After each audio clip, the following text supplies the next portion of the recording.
श्रीमच्छंकर शेषवल्लभ मधो श्रेष्ठो महामोक्षदो निम्बार्काभिनवादि शास्त्र निपुणैराराधितः सर्वदा रामानंद सितांग भक्त प्रवरैर्यो लोक संचारितो वेदांतागम शास्त्रवाडवपति संरक्षको निग्रह श्रीमच्छैव दिवाकराच्युतपदे वैनायके श्रीकुले श्रोतस्मार्तपुराणकौलभवने वर्णाश्रमे वर्णितम् आचार्यादिमहाजनाचरणसन्दृश्ये सदा लोकितम् तत्सद्धर्मप्रसारणेऽग्रगतिमान् श्रीसद्गुरुर्निग्रह बाह्यान्तरकलामध्ये भाण्डब्रह्माण्डचारिणीं वेश्यतां त्रिगुणातीतां वन्दे निग्रहकारिणीं शास्त्रारण्यमहासिंहं शास्त्रसिन्धोऽस्तिमिङ्गलं नमः समन्वयाचार्यं निग्रहं धूर्तनिग्रहं धर्मसंरक्षणार्थाय धर्मसंहारहेतवे निग्रहाणां च धर्माद्या लोके लोके प्रवर्धताम्। श्री प्रेम से बोले गणेश महाराज की, बोले सियावर रामचंद्र की, बोले पवन सुत हनुमान की, बोले शंकर भगवान की, बोले श्री निग्रहाचार्य महाराज की। श्रीनाथादिगुरुत्रयं गणपतिं पीठत्रयं भैरवं सिद्धौघं वटुकत्रयं पदयुगं ज्योतिक्रमन्मण्डलम् वीरानष्टचतुष्कषष्टिनवकं वीरावलिं पञ्चकं श्रीमन्मालिनिमन्त्रराजसहितं वन्दे गुरोर्मण्डलम् यं ब्रह्मा वरुणेन्द्ररुद्रमरुतस्तुवन्ति दिव्यस्तवैर्वेदैः साङ्गपदक्रमोपनिषदैर्गायन्ति यं सामगाः ध्यानावस्थिततद्गतेन मनसा पश्यन्ति यं योगिनो यस्यां तन्न विदुः सुरासुरगणा देवाय तस्मै नमः। या माया नभुकैटभप्रमथनी या माहिषोन्मूलिनी या ऊम्रेक्षणचण्डमुण्डदलनी या रक्तबीजाशनी शक्तिः शुम्भनिशुम्भदैत्यमथनी या सिद्धलक्ष्मीपरा सा दुर्गा नवकोटिमूर्तिसहिता मां पातु विश्वेश्वरी। यन्मायावशवर्ति विश्वमखिलं ब्रह्मादिदेवासुरा यत्सत्पादं विषैव भाति सकलं रज्जौ यथाहिर्भ्रमः यत्पादप्लवमेकमेव हि भवाम्भोधैस्थितीर्षावतां वन्देऽहं तमशेषकारणपरं रामाक्षमीशं हरिम् वन्दे देवमुमापतिं सुरगुरुं वन्दे जगत्कारणं वन्दे पन्नगभूषणं मृगधरं वन्दे पशूनां पतिं वन्दे सूर्यशशाङ्कवह्निनयनं वन्दे मुकुन्दप्रियं वन्दे भक्तजनाश्रयं च वरदं वन्दे शिवं शङ्करम् वन्दे वानरनारसिंहखगराट्रोडाश्ववक्त्रान्वितं दिव्यालङ्करणं कृपं च नयनं देदीप्यमानं रुजा हस्ताब्जैरसिधेटपुस्तकसुधाकुम्भाङ्कुशाद्रिं खट्वाङ्गं मणिभूरुहं दशभुजं सर्वारिवीरापहम्। प्रेम से बोलिए आनंदकंद भगवान की। भगवान नाम संकीर्तन करें। श्री राम जय राम जय जय राम श्री राम जय राम जय जय राम श्री राम जय राम जय जय राम श्री राम जय राम जय जय राम जय जय विघ्नहरण हनुमान जय जय विघ्नहरण हनुमान श्री राम जय जय राम श्री राम जय कौशल्या के प्यारे राम, कौशल्या के प्यारे राम, दशरथ राज दुलारे राम, दशरथ राज दुलारे राम, सीता प्राण धारे राम, सीता प्राण धारे राम, श्री राम जय जय राम, श्री राम जय जय राम, श्री राम जय राम, श्री राम जय जय राम। प्रेम से बोलिए आनंद भगवान की जय। द्वितीय दिवस के इस प्रथम सत्र में हम प्रधानता से भगवान शिव एवं भगवती पार्वती के विवाह का प्रसंग वर्णित करेंगे। कल द्वितीय सत्र में भगवती सती के चित्त में भगवान की माया के प्रभाव से जो भ्रम उदित हुआ और उस भ्रम का जो दुष्परिणाम हुआ, हमने इस पर चर्चा की।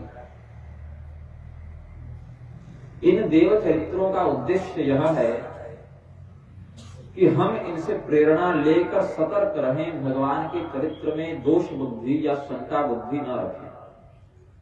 भगवती सती यद्यपि स्वयं ब्रह्म विद्या स्वरूपिणी है, किंतु फिर भी भगवान की माया के वशीभूत होकर भ्रम का आरोप उन्होंने अपने ऊपर लिया। भ्रमित होने के कारण जो दुष्परिणाम हुआ उसको समाज के सामने, लोगों के सामने चरितार्थ किया, जिससे यह सिद्ध हुआ कि कदाचित बड़े बड़े देवता भी भगवान के प्रति इस प्रकार का अनर्थपूर्ण संदेह करें तो वह दुष्परिणाम के ही भागी होंगे। इसीलिए देवताओं ने भी मनुष्यों को शिक्षा देने के लिए कई बार ऐसी लीलाएं की हैं जो बाहर से तो देखने पर उनके प्रभाव में न्यूनता का प्रदर्शन करती हैं, किंतु जब हम तत्वतः विचार करें तो उनके उस लीला के मौढ़्य के पीछे, उनके अज्ञान के पीछे, उनके भ्रम के पीछे जो उद्देश्य है वह हमें शिक्षित करने का होता है। भगवान के ऊपर मरण धर्मा मनुष्यों का भाव रखते हुए यदि व्यक्ति संदेह करेगा, उनके कथानक, उनके चरित्रों के पीछे के तत्व रहस्य को न समझने के कारण कोई उन पर मनुष्य बुद्धि करेगा। अवजानन्ति मां मूढ़ा मां सिद्धमाश्रितम् परम भाव अजानन्तो मम भूतमहेश्वरम्।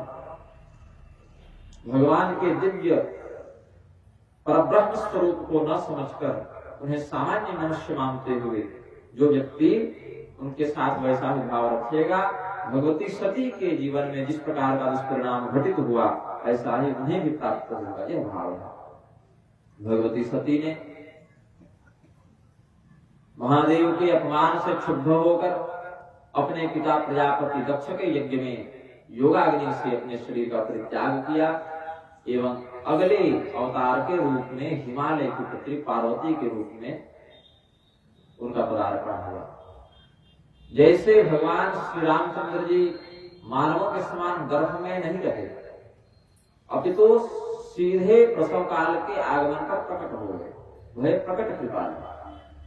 भगवान श्री कृष्ण ने भी कोई मनुष्यों के समान जन्म नहीं लिया, अभी तो प्रकट हो गए। आविरासी तथा प्राच्यन दिशा पुष्कल प्रकट हो गए, अपने आप को उन्होंने संभाव्यात्म माया प्रकट कर लिया। वैसे ही भगवती पार्वती का भी अवतार प्राकृतिक रूप से गर्भजन्य नहीं हुआ है, अपितु इन्होंने भी स्वयं को सर्वप्रथम हिमालय और पार्वती के समक्ष प्रकट कर दिया था। फिर हिमालय ने जब इनके उस विश्व रूप का दर्शन किया, सर्वत्र भगवती की सत्ता देखी, तो भगवती से तत्व जिज्ञासा व्यक्त की, ब्रह्म ज्ञान की जिज्ञासा व्यक्त की, जिसको भगवती गीता के नाम से भी जानते हैं। हिमालय को देवी पार्वती ने वह ब्रह्म ज्ञान दिया। जो ज्ञान हिमालय को भगवती पार्वती ने दिया है, वही ज्ञान कुछ मात्रा में अर्जुन को भगवान कृष्ण ने और माता देवहूति को भगवान कपिल ने अपने अपने प्रसंगों में दिया है। फिर मैना के अनुरोध पर भगवती ने छोटी नवजात बालिका का रूप धारण कर लिया। जो हिमाचल की पत्नी है मेना, जो जनक की पत्नी है सुनैना, और जो वृषभानु की पत्नी है कीर्ति, ये तीनों आपस में सगी बहन थी, पितरों की कन्या है। ये तीनों पितरों की कन्या थी और तीनों सगी बहन थी। इसमें एक के घर में पार्वती के रूप में भगवती आई, एक के घर में सीता के रूप में आई और एक के घर में राधा के रूप में आई। अलग अलग कालखंड में, सत्ययुग में पार्वती के रूप से, त्रेता में सीता के रूप से, द्वापर में राधिका जी के रूप से। ऐसे भगवती के 3 अवतारों का वर्णन भी अन्य ग्रंथों के आश्रय से समझना चाहिए।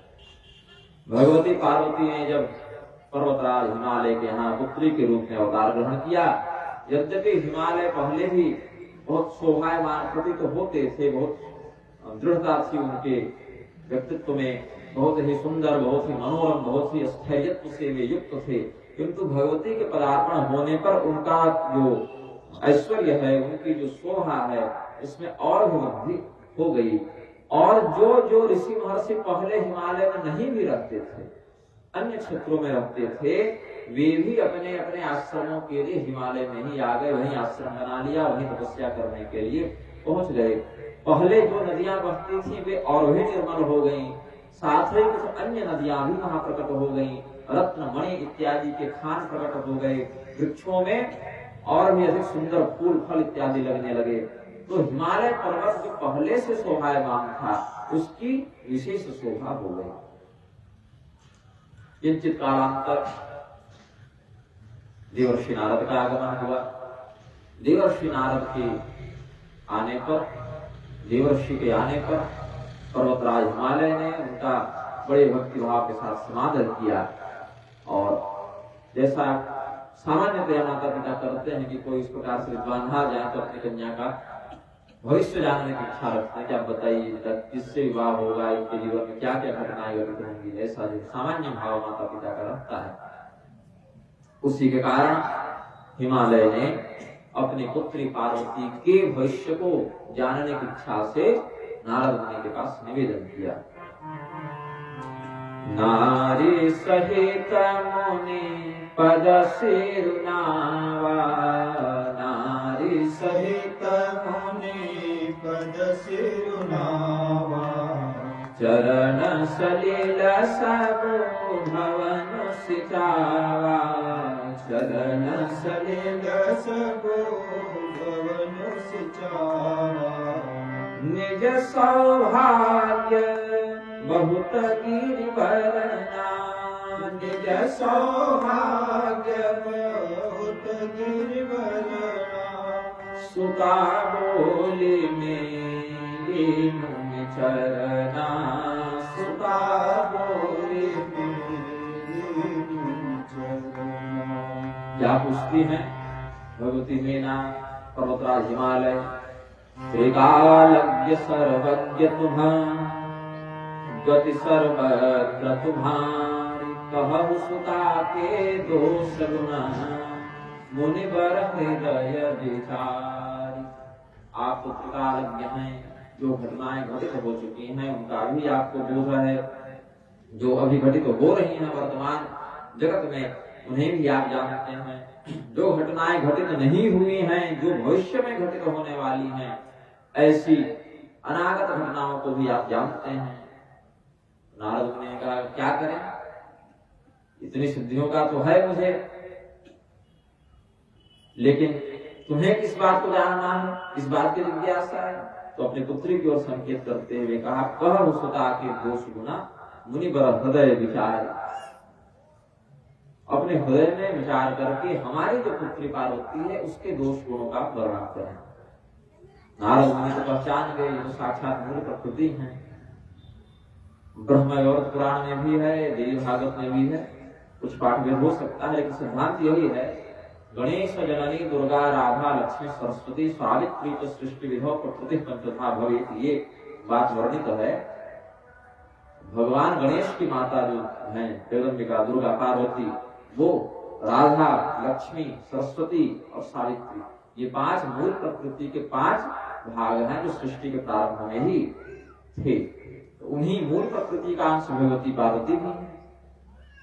देवर्षि नारद ब्रह्म तत्व को जानने वाले हैं, सर्वज्ञ कल्प हैं। इसीलिए जब जिज्ञासा व्यक्त की मीना ने, जिज्ञासा व्यक्त की हिमाचल ने, तो देवर्षि नारद ने ज्ञान बुद्धि से विचार किया कि ये तो साक्षात जगत जननी है, इनमें न कोई गुण है न कोई दोष है, ये सर्वथा निर्दोष भी है और मूल प्रकृति होने से निर्गुण भी है। लेकिन वर्तमान में चूंकि ये सगुण रूप को लेकर आए हैं, तो कुछ गुणों का कुछ दोषों का हमें वर्णन करना पड़ेगा। देवर्षि नारद ने कहा, तुम्हारी यह जो अंबिका नाम वाली पुत्री है, भवानी नाम वाली पुत्री है, उमा नाम वाली पुत्री है, अभी तक भगवती के नाम पड़े नहीं है, अभी केवल पार्वती यही नाम है, पर्वत की पुत्री पार्वती। लेकिन क्या कहा, नाम उमा अंबिका भवानी, इनके 3 नामों का वर्णन किया देवर्षि नारद ने, उमा, अंबिका और भवानी। बोले इन 3 नामों का अभी जब नामकरण केवल पार्वती के रूप में हुआ है, तो देवर्षि ने ये 3 नाम क्यों बताए? इसी से स्पष्ट कर दिया कि भविष्य में इनके साथ क्या क्या घटनाएं घटित होने वाली हैं। उमा कब नाम पड़ा भगवती का? जब उन्होंने यह विचार किया कि हम तपस्या करने को जाएंगे और तपस्या के फलस्वरूप भगवान शिव को पति के रूप में प्राप्त करेंगे, ऐसा जब संकल्प भगवती ने किया है, तपस्या करने के लिए जब जा रही हैं, तो मां, संस्कृत में निषेधात्मक मां का प्रयोग होता है। मां निषाद प्रतिष्ठान प्रगम शाश्वती समा यत् क्रौंच मिथुनादेकम अवधि काम मोहितम।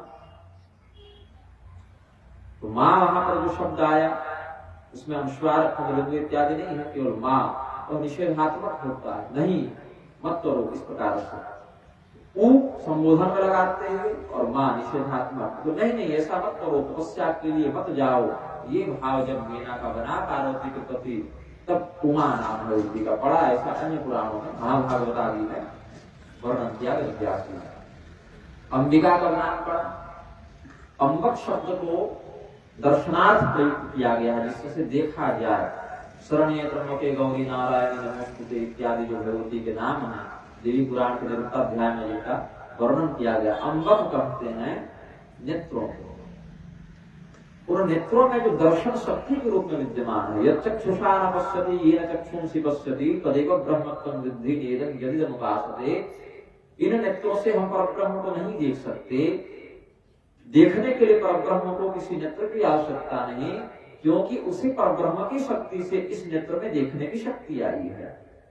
तो वह जो ब्रह्म के द्वारा इन नेत्रों को दर्शन शक्ति प्रदान की गई है, इस संसार को देखने के लिए लोक दृष्टि, देवताओं को देखने के लिए दिव्य दृष्टि, पर ब्रह्म को देखने के लिए तत्व दृष्टि, ये जो दर्शन शक्ति है, यही अंबिका के नाम से लक्षित है।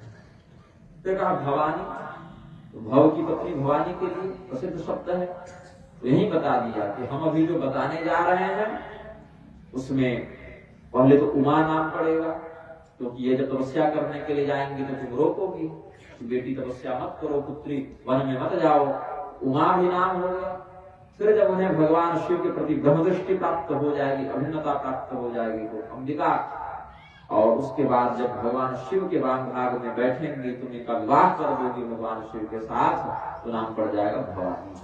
तो 3 नामों का वर्णन करके देवर्षि नारद ने संक्षेप में संकेत कर दिया भविष्य में होने वाली घटनाओं का, और सामान्यतया यह कहते हुए कि तुम्हारी पुत्री तो सर्वगुण संपन्न है, हो ही पूज्य सकल जग माही, यही सेवक कभी दुर्लभ नाही। पूरे संसार में इनकी पूजा होगी, ये जगत वंद्या होंगी।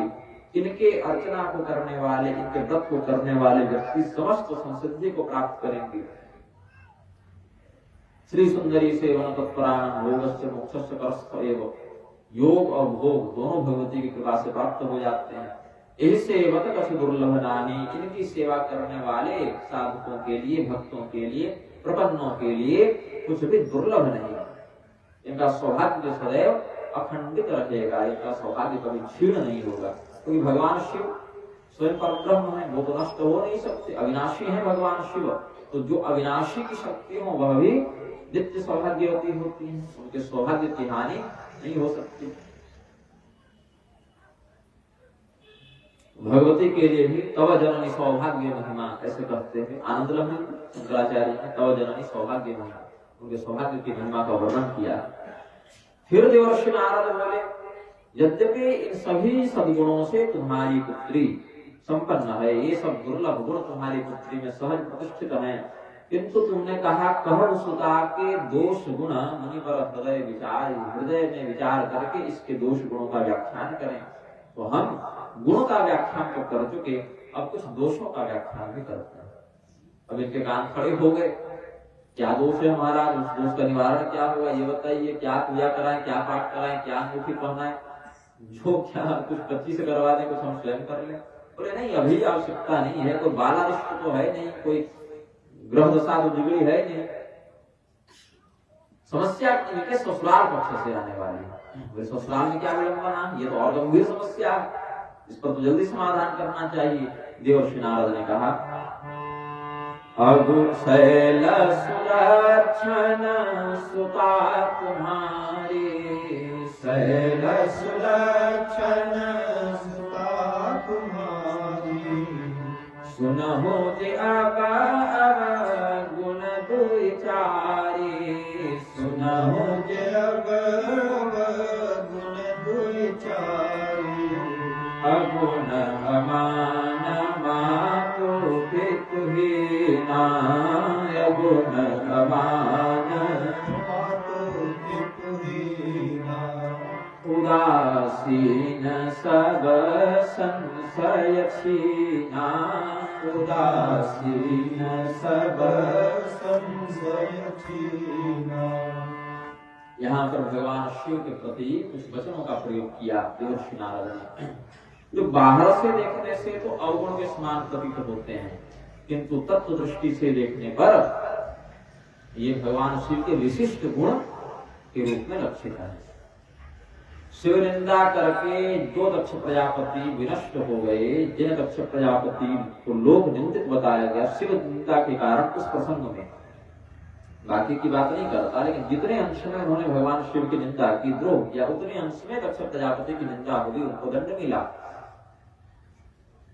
तो भगवान के ऊपर इस प्रकार से अवगुणों का आरोप लगाना देवर्षि नारद को क्यों दंड का पात्र नहीं बनाता, क्योंकि देवर्षि नारद में नहीं निंदा निंदन प्रवर्तते का भाव लगता है। वो जो शब्द लगा रहे हैं वो निंदा करने के लिए नहीं लगा रहे, अभी तो उनके गुणों का विशिष्ट व्याख्यान करने के लिए लगाते हैं।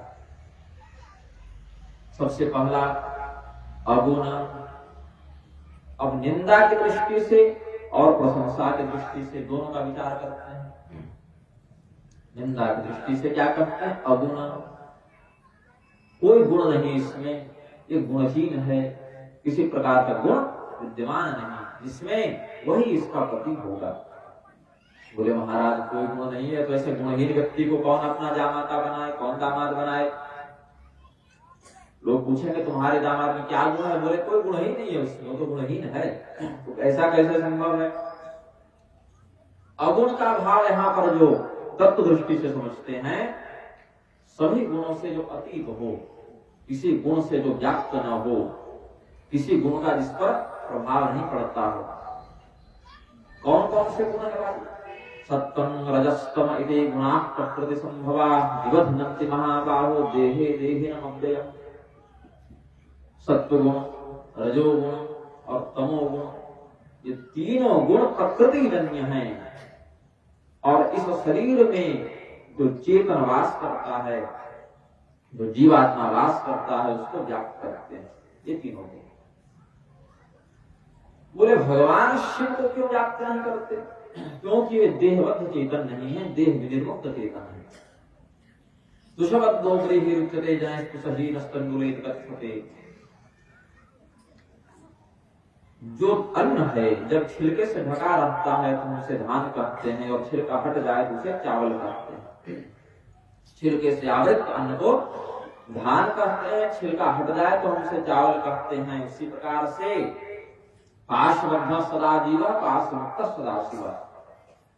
जो कर्म पाश के वशीभूत है, घृणा भय लज्जा दुखादि इष्टपाश आदि से बंधा हुआ है, उसको जीव कहते हैं। जो कर्म पाश से मोहादि इष्टपाश से मुक्त है, उसको शिव कहते हैं।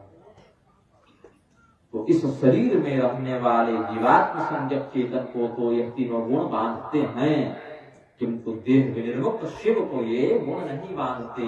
ये भगवान शिव सत्व गुण से, रजोगुण से, तमोगुण से सर्वथा परे हैं।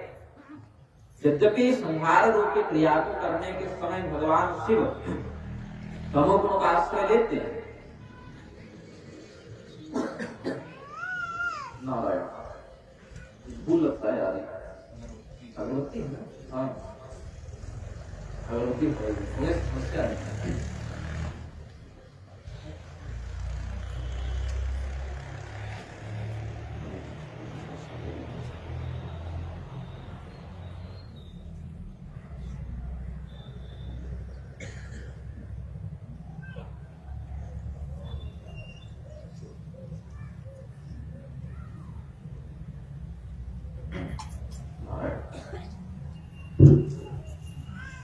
जो गुणत्रयी से अतीत है, सत्व गुण, रजोगुण, तमोगुण का जिस पर प्रभाव नहीं पड़ता, ऐसे भगवान शिव को देवर्षि नारद ने अगुण कहा।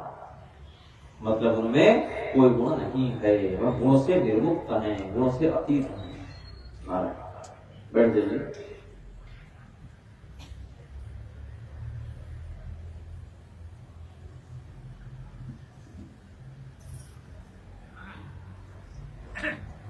क्या रुद्र भगवान आप ही के विवाह का प्रबंध करवा रहे हैं और आप रुद्र भाग प्रदान करवाइए।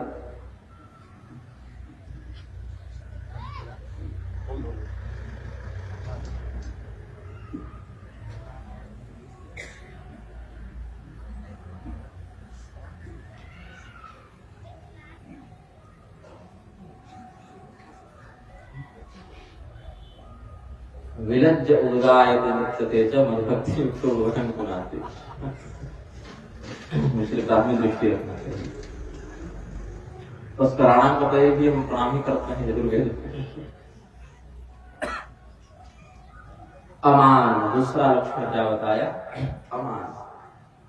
तो कहा जा माता क्या है? उनका कोई मान सम्मान है? बोले नहीं, उनका कोई मान सम्मान भी नहीं है। क्योंकि कई बार देखा गया है कि व्यक्ति में कोई सदगुण न भी हो, लेकिन बड़े खानदान से हो, किसी राजा का पुत्र हो, किसी करोड़पति का पुत्र हो, तो लोग उसको प्रतिष्ठा देते हैं, सम्मान देते हैं। कोई मूर्ख से मूर्ख व्यक्ति भी किसी बड़े मठ का महंत बन जाए, बड़े दुराचारी हो, मूर्ख हो, लेकिन उस गद्दी पर बैठ जाने मात्र से लोग गद्दी का एक भाव रखते हैं, उसको सम्मान दे देते हैं उतने अंश में। तो बोले कोई गुण नहीं है तो कोई मान सम्मान भी तो होना चाहिए कम से कम। बोले नहीं, अमान है, मान सम्मान भी नहीं है। मान जिसका निश्चित कर दिया जाए, जो सीमित हो वह मान है, मित है या मान है, और जो असीमित हो वह अमान है। तो भगवान महादेव को किसी भी सीमा में बाधा नहीं जा सकता, असीमित है, अनंत है। भगवान शिव को कोई यह नहीं कर सकता कि इतने ही हैं, ऐसे ही हैं। अन्य पुराण आदि के आश्रय पर जब सत्व गुणों पे तो भगवान नारायण, रजो गुणों पे तो भगवान ब्रह्मा ने शिवलिंग का परिमाण जानने का प्रयास किया तो असफल हुए। उसमें असत्य भाषण के कारण ब्रह्मदेव को प्रत्यक्षतः अपूज्य हो जाने का शाप मिला।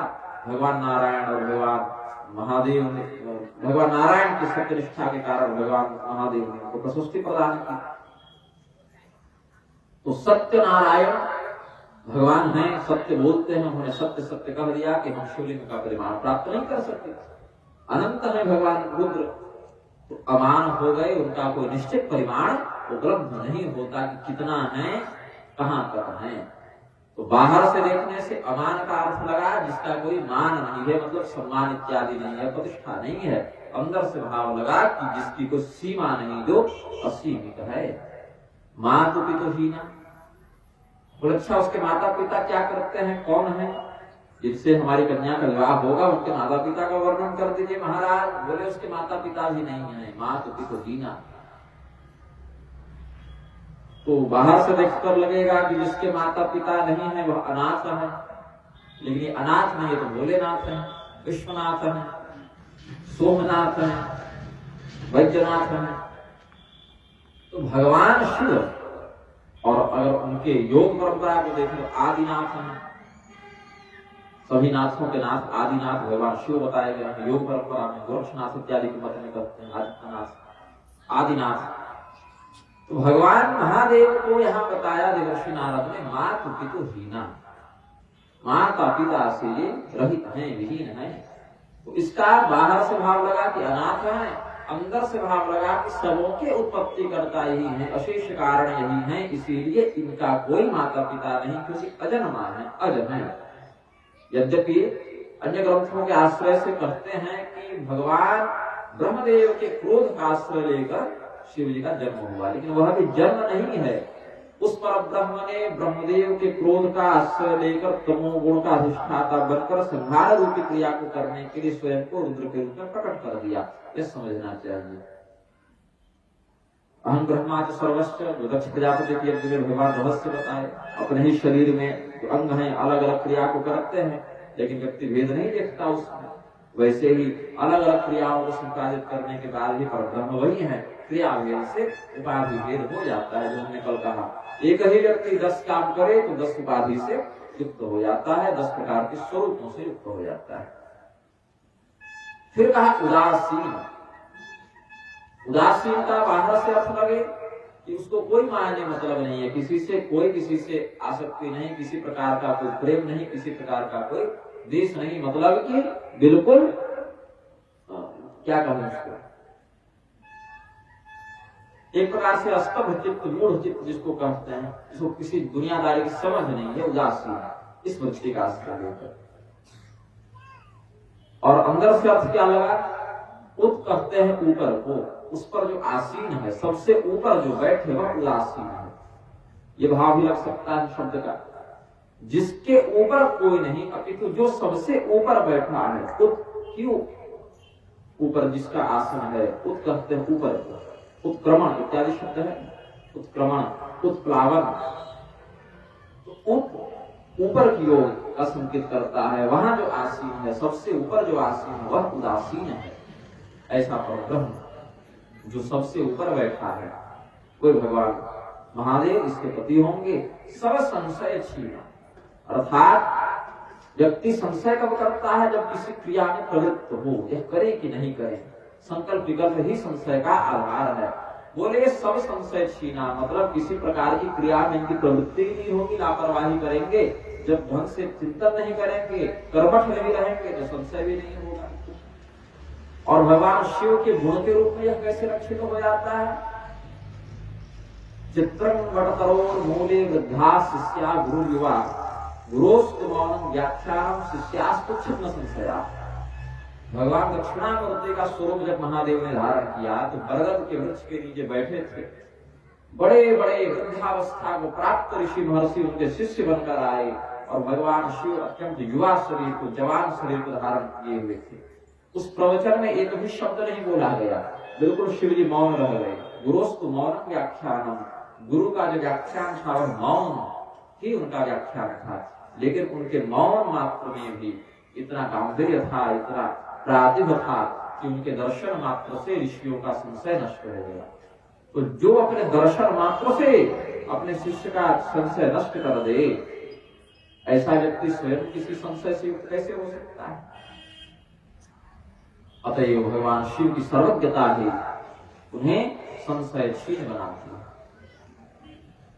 ये जो अवगुण बताए, अगुण, अमान, मातु पितु दीना, उदासीन, सब संशय छीना, ये जो अवगुण बताए ये भगवान शिव के परिप्रेक्ष्य में जाकर अत्यंत विशिष्ट अद्वितीय गुण के रूप में लक्षित हो जाते हैं। अब भगवान के इस प्रकार से स्वरूप का जब लक्षणात्मक वर्णन सुना मेना और हिमालय ने, तो उनके नेत्रों में जल भर आया। अपनी पुत्री का जीवन इतना कष्टमय होगा, ऐसा जब भय उनके हृदय में व्याप्त हुआ तो वे रोने लगी। मेना भगवती, राजा हिमालय रोने लग गए। भगवती पार्वती के नेत्रों में भी जल भर आया। जब जल भर आया तो लोग समझ नहीं पाए कि इनके नेत्रों में जो जल है वह प्रसन्नता के हैं कि उदासी के हैं। बाहर से क्या, नारद हूं यह भेद न जान।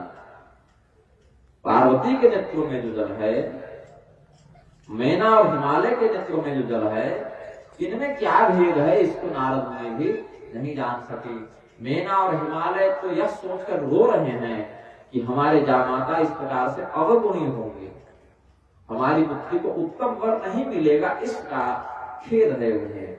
और भगवती के नेत्रों में जो जल है वो इसीलिए है कि भगवान शिव में ये सारे लक्षण घटित होते हैं, अतएव इस जन्म में हमें भगवान प्राप्त हो जाएंगे। पिछले जन्म में हमने जो अपराध किया था, भगवान ने हमारा मानसिक परित्याग कर दिया था, अब वह इस जन्म में लागू नहीं होगा। अब भगवान हमें स्वीकार करेंगे। ये प्रसन्नता उनके हृदय में, ये उल्लास उनके हृदय में है। और देवर्षि नारद के मुख से निकला वाक्य ब्रह्म वाक्य असत्य नहीं हो सकता, इस प्रकार का विश्वास धारण करके भगवती पार्वती पुलकित हो गई, हर्षित हो गई। उनके नेत्रों में प्रेमाश्रु का बाहुल्य हो गया और वे क्षण भर के लिए भगवान की भक्ति में मग्नता को प्राप्त कर दी, आश्रित समाधि की स्थिति में चली गई। देवर्षि नारद को अपना उपदेश करके जाने लगे, भाई तुमने जो अपने पुत्र के भविष्य के विषय में हमसे प्रश्न किया, हमने बता दिया। परिहस्त असरेख, इसके हाथ में ऐसी रेखा पड़ी हुई है, वस्त्र भी नहीं पहनेगा तुम्हारा जामाता, इससे अधिक कठोर शब्द क्या हो सकता। भगवान शिव से लोगों ने पूछा वस्त्र क्यों नहीं पहनते, बोले पहने तो है, तुम्हें दिखता कहां है, तुम लोग वस्त्र पहनकर भी निर्वस्त्र हो और मैं नहीं पहनकर भी वस्त्रवान हूं, क्योंकि वास्तव में लोगों का जो वस्त्र है वह वेद त्रयी है, धर्मानुसार आचरण करना, वैदिक मर्यादा ही लोगों का वस्त्र है।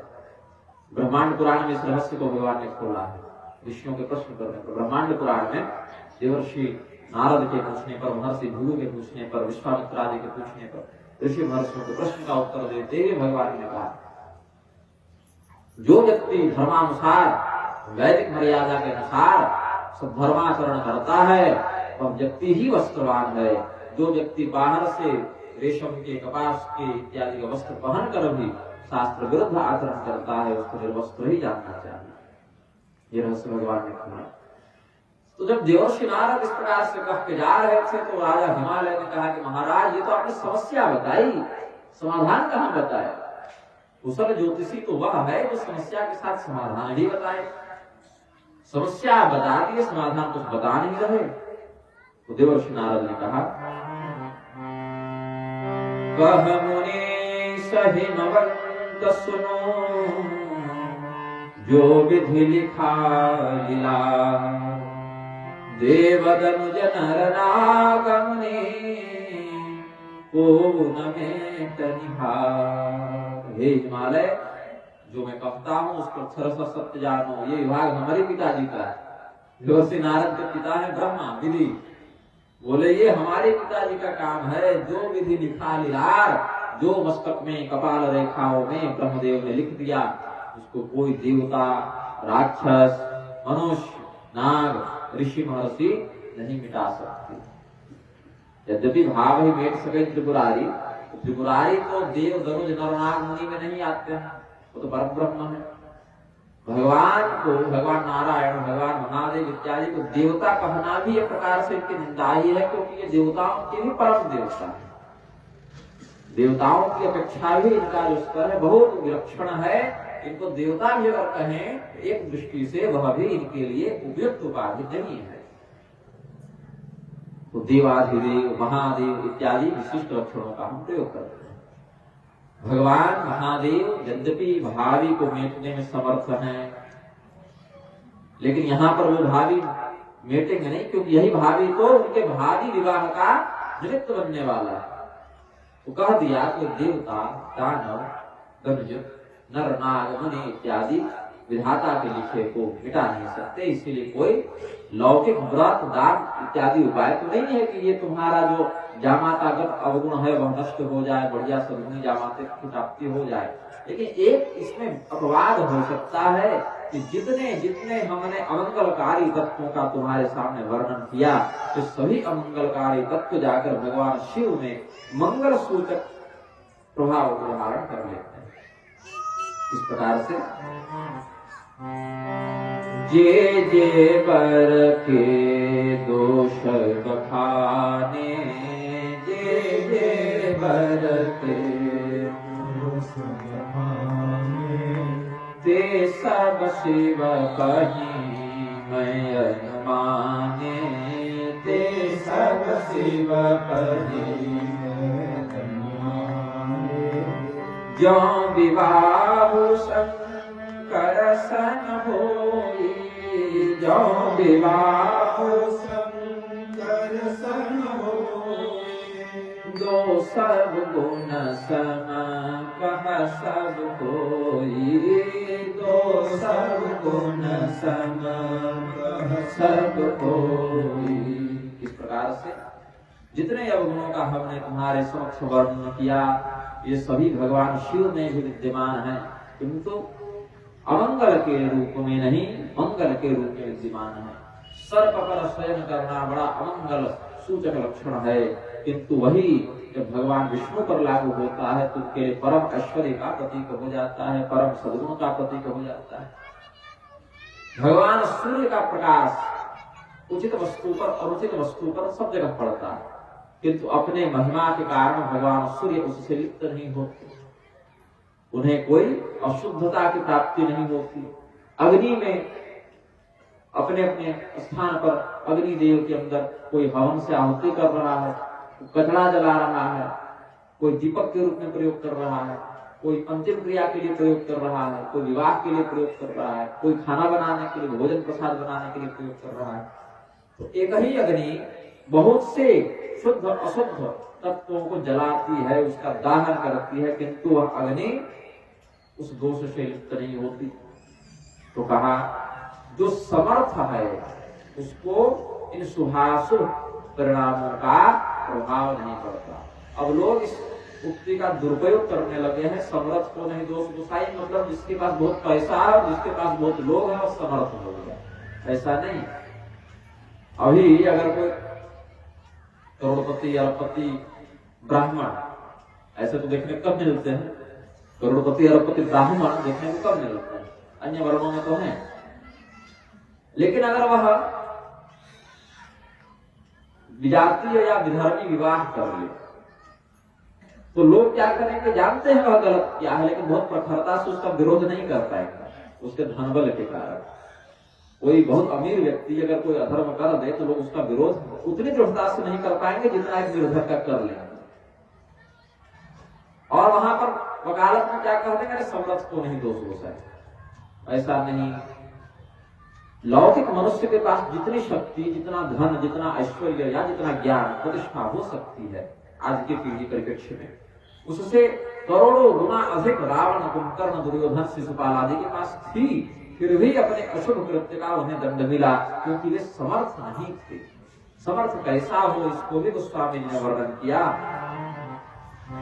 समर्थ को नहीं दोष गोसाई, समर्थ कहो नहीं दोष गोसाई, रवि पावक सुर सरी की नाई, रवि पावक सुर सरी की नाई। सूर्य के समान समर्थ हो, अग्नि के समान समर्थ हो, गंगा के समान समर्थ हो, तब शुभाशुभ का प्रभाव उस पर नहीं पड़ता।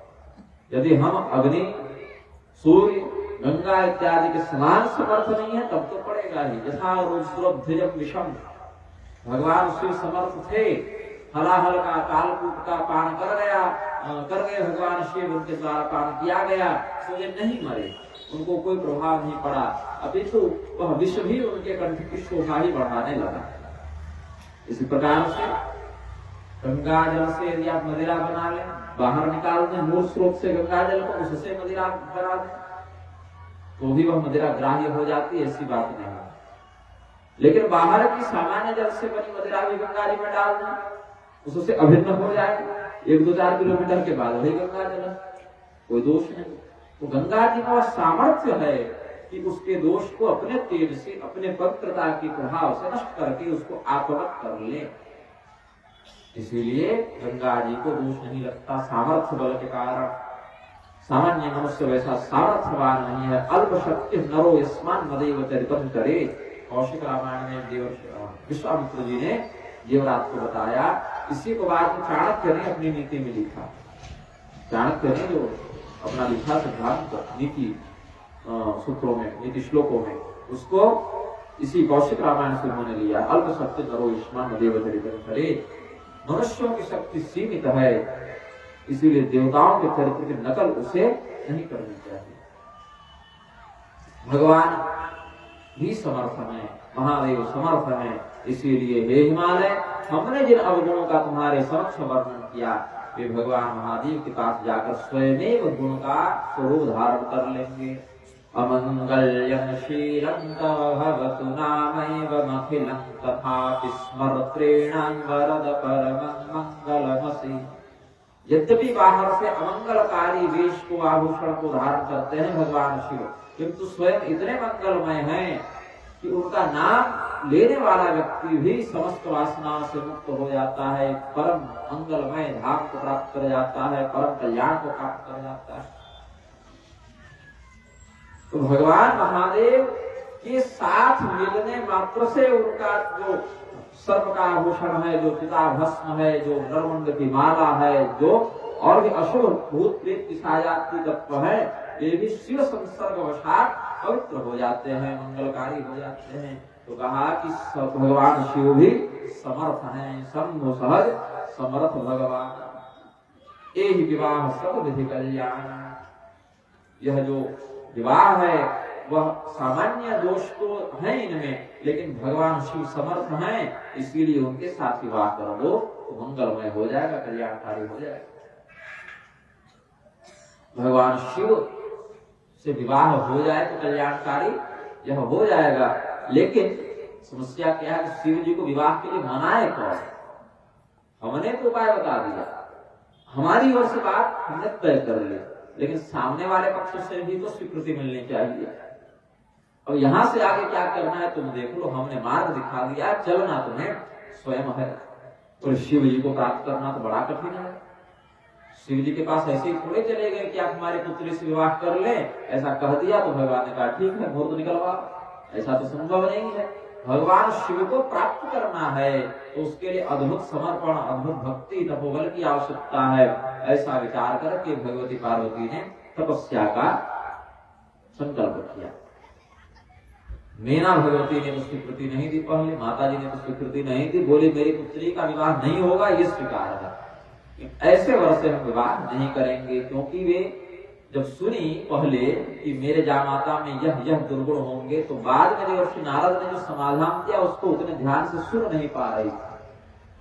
तो हिमालय से कहा कि मुझे अपनी कन्या जीवन भर घर में रह जाए, इस बात से आपत्ति नहीं, किंतु ऐसे दुर्गुणी अवगुणी जामाता से हम इसका विवाह नहीं करेंगे। जब हिमालय से ऐसा कहा मीना देवी ने, हिमालय ने कहा थोड़ा धैर्य धारण करो, देवर्षि नारद ने कहा है यह वचन अवश्य ही सत्य होगा, और जिसके भाग्य में जो लिखा है वो तो होकर ही रहेगा, हम चाहे चाहे नहीं चाहे। जब कह दिया परिहस्त असरेख, उस पर किसी का तो नियंत्रण नहीं है। जो विधि लिखा लीलार कोम न मेठनिहार, ये कहा था। दोनों पंक्तियों का सार क्या है? जो विधाता ने लिख दिया उसको कोई नहीं मिटा सकता। तो हम यदि अपने आप से संकल्प कर भी ले घर में अपनी ओर से कि हमें अपनी कन्या का विवाह करना ही नहीं है, फिर भी हमारे नियंत्रण से प्रकृति नहीं चलती है, किसी का भाग्य हम नियंत्रित नहीं करते। तो जो होगा देखा जाएगा। अभी भगवान का स्मरण करो, चिंता छोड़ो। अभी कल ही पुत्री का विवाह नहीं करना है हमें, अभी तो बच्ची छोटी है हमारी, अभी तो विवाह में समय है। तो जब वो समय आएगा तब देखेंगे। बाकी समस्त चिंताओं का परित्याग करके भगवान का चिंतन करो, चिंता नहीं चिंतन करो, भगवान का स्मरण करो। अब भगवती पार्वती जाना चाहे तपस्या के लिए, घर वाले जाने नहीं दें, माता पिता की अवहेलना करके तपस्या भी नहीं करनी चाहिए। भगवती स्वयं कैसे इस मर्यादा को तोड़ दें? कन्याशील होता है ना, कन्या में शील होना चाहिए। उस शील का, साधुता का परित्याग करके घर से भागकर तपस्या करना उनके लिए उचित नहीं था, मर्यादित नहीं था। तो ऐसा विचार करने लगी भगवती कि हम क्या कहें कि माता पिता जाने की अनुमति दे दें। तो स्वयं ही अपनी माया का प्रयोग करके, माया के भी 3 प्रायोगिक भेद हैं, विश्वमोहिनी, जनमोहिनी, आत्ममोहिनी। तो जिसका प्रयोग करके भगवान संसार को अज्ञान के मोह में डालते हैं वह विश्वमोहिनी माया है। जिसका प्रयोग करके अपनी लीला में माधुर्यता की वृद्धि के लिए भगवान अपने भक्तों को मोहित करते हैं, वो जन मोहिनी माया है, स्वजन मोहिनी माया, और अपने आप को मोहित करते हैं जिस माया से, अपने लीला की प्रगल्भता को दिखाने के लिए उसको आत्म मोहिनी माया करते हैं। जैसे लक्ष्मण जी के शक्ति बाण लग जाने पर भगवान श्री रामचंद्र जी ने स्वयं को अपनी माया से दुखी दिखाते हुए लीला की, सीता जी के वियोग में दुखी दिखाते हुए लीला की। भगवती सीता जी को पुष्प वाटिका में देखकर रात्रि में उनका चिंतन करते हुए प्रेम में निमग्न होने की स्वमोहिनी माया का उन्होंने प्रवर्तन किया, प्रदर्शन किया। तो भगवान या भगवती भी अपने अवतारों में जो अवतार का उद्देश्य है, घटनाक्रम जैसा चलना चाहिए, उसको पूर्णता प्रदान करने के लिए स्वजन मोहिनी माया का विस्तार करते हैं। वसुदेव और देवकी को जब बोध हुआ कि ये कृष्ण बलराम तो हमारे पुत्र नहीं अपितु परब्रह्म हैं, तो भगवान ने अपनी स्वजन मोहिनी वैष्णवी माया का प्रयोग करके उसके चित्त के ज्ञान को ढक दिया और ज्ञान के स्थान पर प्रेम वात्सल्य का उद्गार स्फुटित कर दिया। भगवती ने भी यहाँ पर यही किया। उनके माता पिता के अंदर जो भय व्याप्त हो रहा था, जो संकोच व्याप्त हो रहा था, जिसके कारण भगवती तपस्या करने के लिए नहीं जा पा रही थी, उसमें जो विघटन, जो त्रुटि उत्पन्न हो रही थी, उसको दूर करने के लिए भगवती ने क्या कहा? सुनहि मातु मैं दीख असन, सपन सुनावन तोहि, सुंदर गौर सुबे प्रवर, अस उपदेश मोहि। प्रातः काल उठकर अपनी माता को कहती है, माँ आज मैंने बड़ा अद्भुत स्वप्न देखा। क्या देखा पुत्री स्वप्न में? एक बहुत ही सुंदर कोई ब्राह्मण है, बड़े तपस्वी हैं, गौर वर्ण के हैं, उन्होंने मुझसे बड़ी अच्छी बात कहा। बोले बताओ बताओ, संतों का दर्शन तो बड़ा शुभ है, क्या उन्होंने कहा तुम्हें? तो कहती है, करहि जाई तपशैल कुमारी, करहि जाई तपशैल कुमारी, नारद कहा सो सत्य विचारी। हे शैल कुमारी, हे पर्वतराज की पुत्री, तुम तपस्या करो जाकर। देवर्षि नारद ने जो कथन कहा है, देवर्षि नारद ने जो उक्ति कही है, नारद वचन अन्यथा नहीं, वह असत्य तो हो नहीं सकता नारद का कथन। और उन्होंने जो विकल्प दिया, ये समस्त दुर्गुण जाकर जिसमें सद्गुण बन जाए, वो तो केवल भगवान शिव हैं। तो तुम्हारे जीवन में ये घटनाएं घटित तो होंगी, लेकिन तुम भगवान शिव से विवाह करो, ऐसा कुछ प्रबंध बन जाए तो ये समस्त दुर्गुण भी तुम्हारे लिए मंगलमय सद्गुण बन जाएंगे। तो तपस्या करो। तपस्या का बड़ा महात्म्य है, बड़ी महिमा है तपस्या की, बड़ा इसका प्रताप है। तप बल रचाए प्रपंच विधाता, तप बल रचाए प्रपंच विधाता, तप बल विष्णु सकल जग त्राता, तप बल विष्णु सकल जग त्राता, तप बल शंभु करहि संहारा, तप बल से सुधरहि मनिहारा, तप आधार सब सृष्टि भवानी, तप आधार सब सृष्टि भवानी, करहि जाय तपो असजिय जानी, करहि जाय तपो असजिय जानी। हे पार्वती, ब्रह्मदेव भी जब इस सृष्टि का प्रवर्तन करते हैं तो तपोबल का प्रयोग करते हैं। तपोबल की शक्ति से वे सृजन में सफल हो पाते हैं। तपोबल की शक्ति से भगवान नारायण पालन करते हैं। तपोबल की शक्ति से भगवान महादेव संहार करते हैं। तपोबल से शेषनाग पृथ्वी के भार को धारण करते हैं। ये संपूर्ण सृष्टि तपस्या के माध्यम से ही संचालित होती है। तपस्या को भी एक प्रकार का यज्ञ कहा गया, तपोयज्ञ।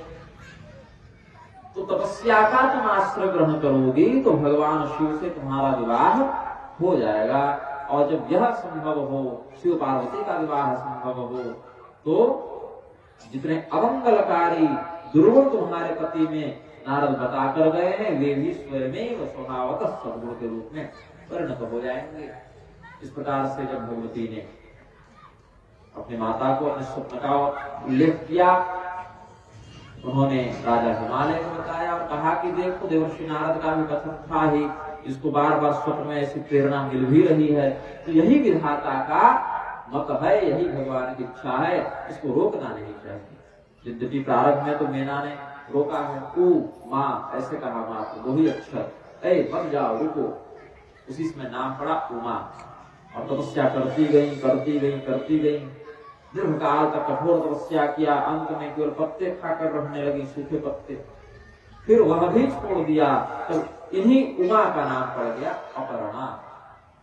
ये वो घर से जो निकली थी उस समय क्या नाम पड़ा था? उमा। मत जाओ पुत्री, रुक जाओ। इस प्रकार से मीना भगवती ने जो भाव व्यक्त किया, उस समय उमा नाम पड़ा।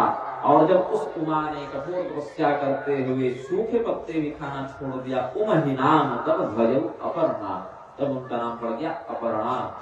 यही भगवती का एक नाम है।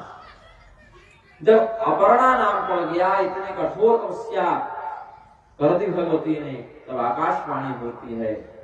भगवती की तपस्या को पूर्णता प्रदान करने के लिए आकाशवाणी होती है।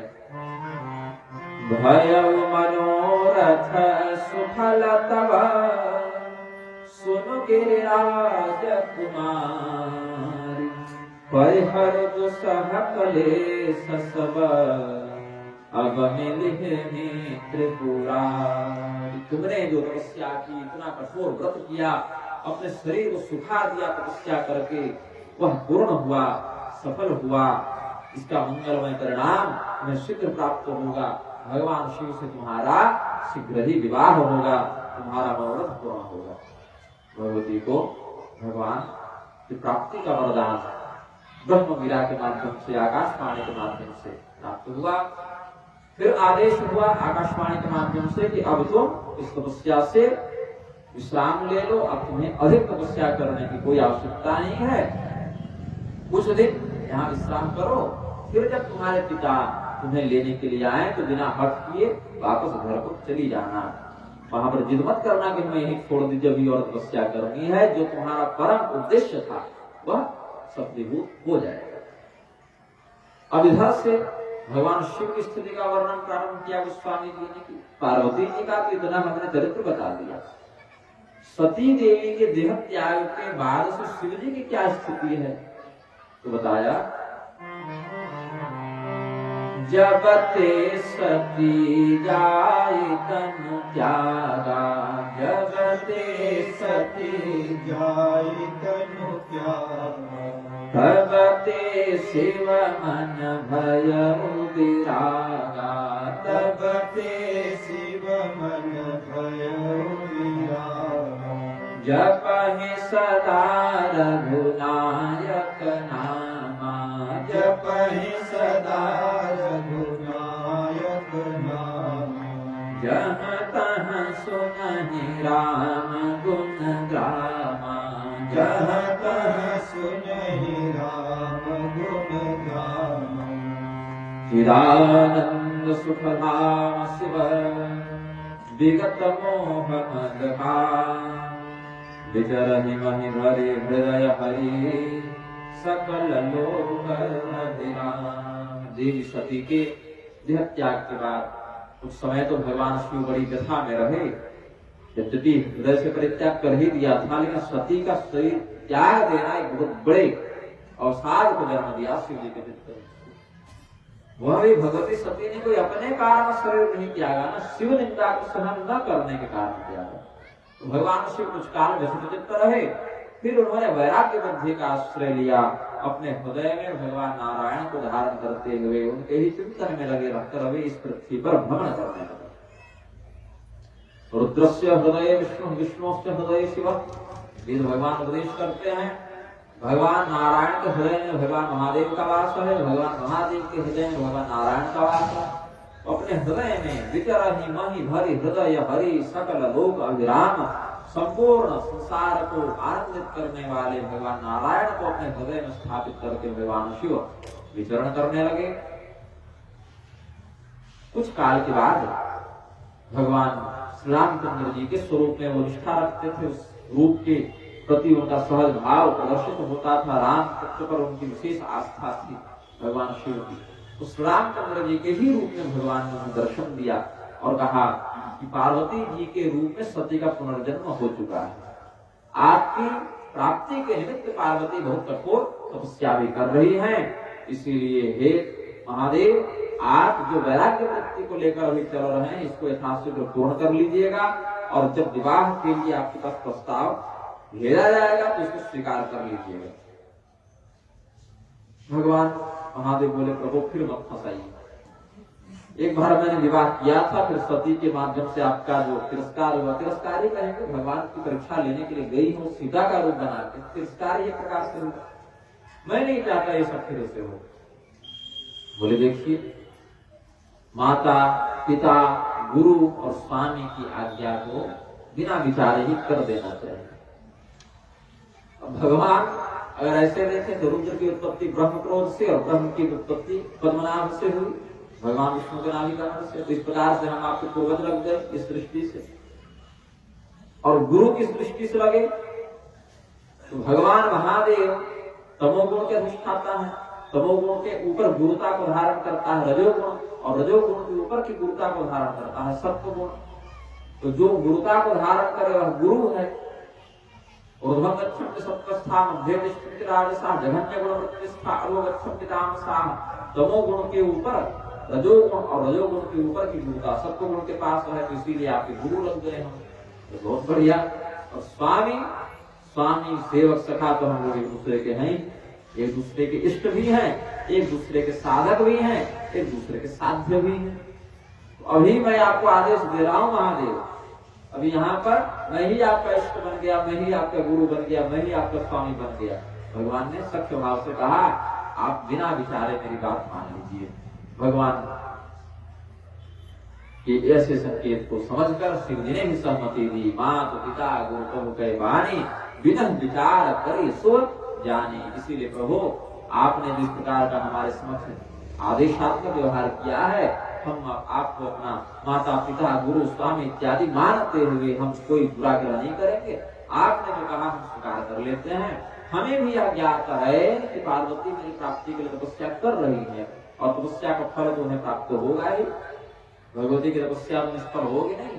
तो आपके आदेशानुसार हम पार्वती से विवाह कर लेंगे। अब देखिए, पहले जब विवाह किए थे अपनी इच्छा से किए थे, इसलिए स्वयं उसकी जिम्मेदारी स्वीकार की। बोले अब आपके आदेश से कर रहे हैं, कुछ बात ऊपर नीचे होगी तो आप जिम्मेदार होंगे, मैं नहीं रहा।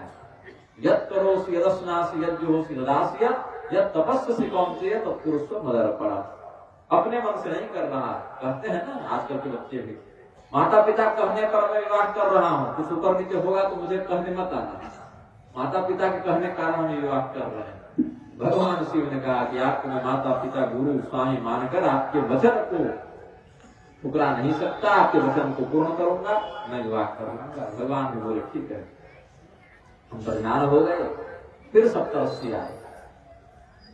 विवाह लगाता एक व्यक्ति है, तोड़ते 7 व्यक्ति है ना। आज चर्चा कर रहे थे हम लोग कमरे में इसी प्रसंग पर। विवाह अगर कोई एक व्यक्ति लगाना चाहे तो उसको तोड़ने के लिए 7 व्यक्ति आ जाता है। यहाँ पर एक व्यक्ति नारद मुनि विवाह लगा रहे हैं और तोड़ने के 7 ऋषि पहुंच गए। ऋषियों के 7 श्रेणियां हैं, 7 प्रकार के ऋषि होते हैं।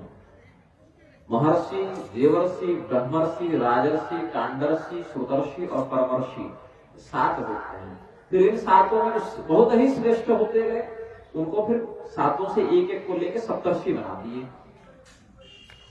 महर्षि, देवर्षि, ब्रह्मर्षि, परमर्षि, कांडर्षि, श्रुतर्षि और राजर्षि में जो सर्वश्रेष्ठ होते गए, उन्हीं में से 7 को चुनकर कैबिनेट में डाल दिए, वो सप्तर्षि मंडल में डाल दिए। तो देवर्षि नारद भी किसी काल में सप्तर्षि मंडल को सुशोभित करेंगे, किसी काल में व्यास जी भी सप्तर्षि मंडल को सुशोभित करेंगे, कभी वशिष्ठ जो ब्रह्मर्षि हैं ये भी सप्तर्षि मंडल में चले जाएंगे। तो भगवान महादेव ने सप्तर्षियों का आवाहन किया और कहा कि पार्वती जी के प्रेम की जाकर परीक्षा लो। पिछले जन्म में बड़ी परीक्षा ले रही थी ना। पिछले जन्म में क्या कहा था, तो कि न जाए परीक्षा ले हो, जो तुम रे मनति संदेह हो। तो भगवती सती के रूप में उनको बड़ी परीक्षा लेने की इच्छा होती थी, भगवान की परीक्षा लेने चली गई। इस बार जरा उनके निष्ठा की परीक्षा हम लेकर देखें कि हमसे कितना प्रेम करती हैं वो। तो भगवान शिव ने जब सप्तर्षियों को कहा, पार्वती पह जाय तुम्हें प्रेम परीक्षा ले, गिर प्रेर पठय भवन दूर करे हो संदेह। पार्वती जी को जाकर मेरे विरुद्ध कुछ कहना, जिससे उनके प्रेम की गहराई का पता चले, उनकी परीक्षा तुम लेना और समयानुसार पार्वती जी को लाने के लिए हिमालय को भेजाकर सूचित करो कि हिमालय को तो पता नहीं है घर में बैठे बैठे उनकी तपस्या कब पूरी होगी, अभी तक तपस्या कहाँ पहुंची है, तो तुम हिमालय को जाकर बता दो कि पार्वती की तपस्या पूरी हो गई। फिर पार्वती जी की परीक्षा लेना और उनको वापस घर भेजवाने का प्रबंध करना। तो सप्तर्षियों ने जाकर सर्वप्रथम भगवती का दर्शन किया। ऐसा प्रतीत हुआ जैसे मूर्तिमंत तपस्या ही यहाँ, मूर्तिमती तपस्या ही यहाँ पर उपस्थित है। मूर्तिमंत तपस्या जैसी तपस्या के अधिष्ठात्री देवी भगवती पार्वती ही हैं। इस प्रकार से अपनी प्रभा से प्रदीप्त स्वरूप वाली पार्वती को उन्होंने देखा। तो ऋषि महर्षियों ने यद्यपि जानते थे कि परीक्षा लेना था, जाकर प्रश्न किया कि अवराध हो का तुम चहबो, केहि अवराध हो का तुम चहबो, हम सन सत्य मरण किन कहबो, हम सन सत्य मरण किन कहबो, कहत वचन मनु अति सकुचाई, कहत वचन मनु अति सकुचाई, हंसी हम सुनी हमारी जड़ताई, हंसी हम सुने हमारी जड़ताई। ऋषि महर्षियों ने कहा कि आप किसकी तपस्या कर रही हैं, किसकी आराधना कर रही हैं, किस इच्छा से यह तपस्या कर रही हैं, आपकी क्या कामना है। यदि आपको हमें बताने की इच्छा हो, लगे कि बताना चाहिए, क्योंकि तपस्या साधना छिपा कर करने का विषय है, ये सब सर्वों के सामने प्रकाशित नहीं करते ऋषि महर्षि कि हम किस देवता की किस विधि से किस उद्देश्य से आराधना कर रहे हैं। तो ऋषि महर्षियों ने कहा यदि आपको उचित लगे तो बताएं कि किस देवता की आप आराधना कर रही हैं, किस उद्देश्य से आराधना कर रही हैं। तो भगवती पार्वती ने लज्जित होकर कहा, क्योंकि अब उनको बताना है पति की कामना से कर रही हूँ, तो स्त्रियों के लिए ऐसा विषय थोड़ा लज्जास्पद हो जाता है, शर्मा जाती है। तो संकोच का आनयन करते हुए संकोच पूर्ण वाणी में भगवती ने कहा कि देखिए ऋषियों, बताने में तो कोई दिक्कत नहीं है, कोई ऐसी बात नहीं कि आप नहीं जान सकते, आप तो हमारे लिए गुरु तुल्य ही हैं, लेकिन अगर मैं बताऊं तो बड़ी हंसी की बात तो बनूंगी, मेरी मूर्खता प्रदर्शित होगी, आप हंसेंगे। बोले नहीं नहीं, हंसेंगे क्यों, बताओ ऐसी कौन सी बात है कि हंसेंगे, बताओ हमें। कहे हम तो ऐसी कामना कर रहे हैं कि मानो हम आकाश में उड़ना चाहें और पंख का ठिकाना नहीं। वाह, आकाश में उड़ने की इच्छा है और पंख का ठिकाना नहीं है। बोले विमान इत्यादि से उड़ लो, उसमें पंख की क्या आवश्यकता है, विमान से भी तो उड़ा जा सकता है आकाश में। बोले अच्छा अच्छा, ऐसा मान लो कि हम जल में ही दीवार खड़ी करना चाहते हैं, बालू की भीत उठा दे दीवार पर, ऐसी ही हमारी बड़ी अगम कामना है, बड़ी दुर्गम कामना है जो पूर्ण नहीं हो सकती। क्या ऐसी कामना है? कहा देख रोनी अविवेक हमारा, देख रोने अविवेक हमारा, चाहिए सदाशिव ही भर तारा, चाहिए सदाशिव ही भर तारा। जब मेरा अविवेक तो देखिए कि हम भगवान शिव को अपना पति बनाना चाहते हैं। अब भगवान शिव ने सप्तर्षियों को परीक्षा लेने के लिए भेजा था, भगवती ने यही परीक्षा लेना इनकी भी शुरू कर दी कि हमारा अविवेक देखिए कि हम शिव जी को अपना पति बनाना चाहते हैं, जबकि यही तो परम विवेक का लक्षण था भगवती का कि भगवान शिव को पति बनाना चाहते हैं। ऋषि महर्षियों की माता पिता के सामने बच्चे कुछ नाटक करें तो माता पिता वहां पर सहयोग करने के लिए अभिनय करने लगते हैं। तो जगतः पितरो वंदे पार्वती परमेश्वर, भगवान शिव जगत के पिता हैं, भगवती पार्वती जगत की अंबिका हैं, जगदंबिका हैं, जगत की मां हैं। तो ये दोनों माता पिता जो आदि दंपति हैं, जो सदैव शाश्वत शिव और शक्ति हैं, एक ने कह दिया जाकर उनकी परीक्षा लो और दूसरी कह रही हम कितने बड़े मूर्ख हैं कि हम शिव जी को पति के रूप में प्राप्त करना चाहते। अंदर से इन दोनों की सारी बातें दोनों जान रहे हैं। भगवती और भगवान शिव और पार्वती एक दूसरे के सारी बातें को जान रहे हैं। बीच में सप्तर्षियों को कठपुतली बना रखा है। तो सप्तर्षि भी उस लीला में सहयोग करते हुए कहा, किसने कहा शिव जी से विवाह करने के लिए? दुनिया में कोई नहीं मिला।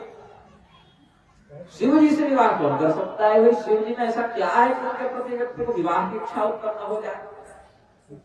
बोले शिव जी से विवाह करने का उपदेश हमें देवर्षि नारद ने कहा। नारद कर उपदेश सुनी कहा उपसेवो की सुखे। नारद जी ने कहा शिव से विवाह करने को। भगवान शिव से विवाह करके घर बसाने का उपदेश जो नारद कर रहे हैं, जरा अपना इतिहास बताएं कि किसका किसका और घर बसवाए। तुम्हारा घर बसाने चले हैं और भी तो किसी का बसाए होंगे। तो क्या बात करते हैं महाराज, और किसी के घर नहीं बसाए? कोशिश किए थे, प्रयास किए थे, सफल नहीं हुए। उनके हाथ में घर बसाने का यश नहीं, घर उजाड़ने का यश लगा हुआ है। किसका उजाड़ दिया? दक्ष प्रजापति का नाम सुने हो? हाँ सुने हैं, पिछले जन्म में तो नहीं पुत्री थे। हमारे भाइयों के साथ क्या हुआ था? सबलास और हरियस्व जो थे दोनों 11,000 पुत्र हुए। पहले 10,000 पुत्र, फिर 1,000 पुत्र दक्ष प्रजापति के। तो 10,000 पुत्रों को जब दक्ष प्रजापति ने उत्पन्न करके कहा कि सृष्टि का विस्तार करो, देवर्षि नारद ने कहा इस काम के बहुत लोग पड़े हुए हैं।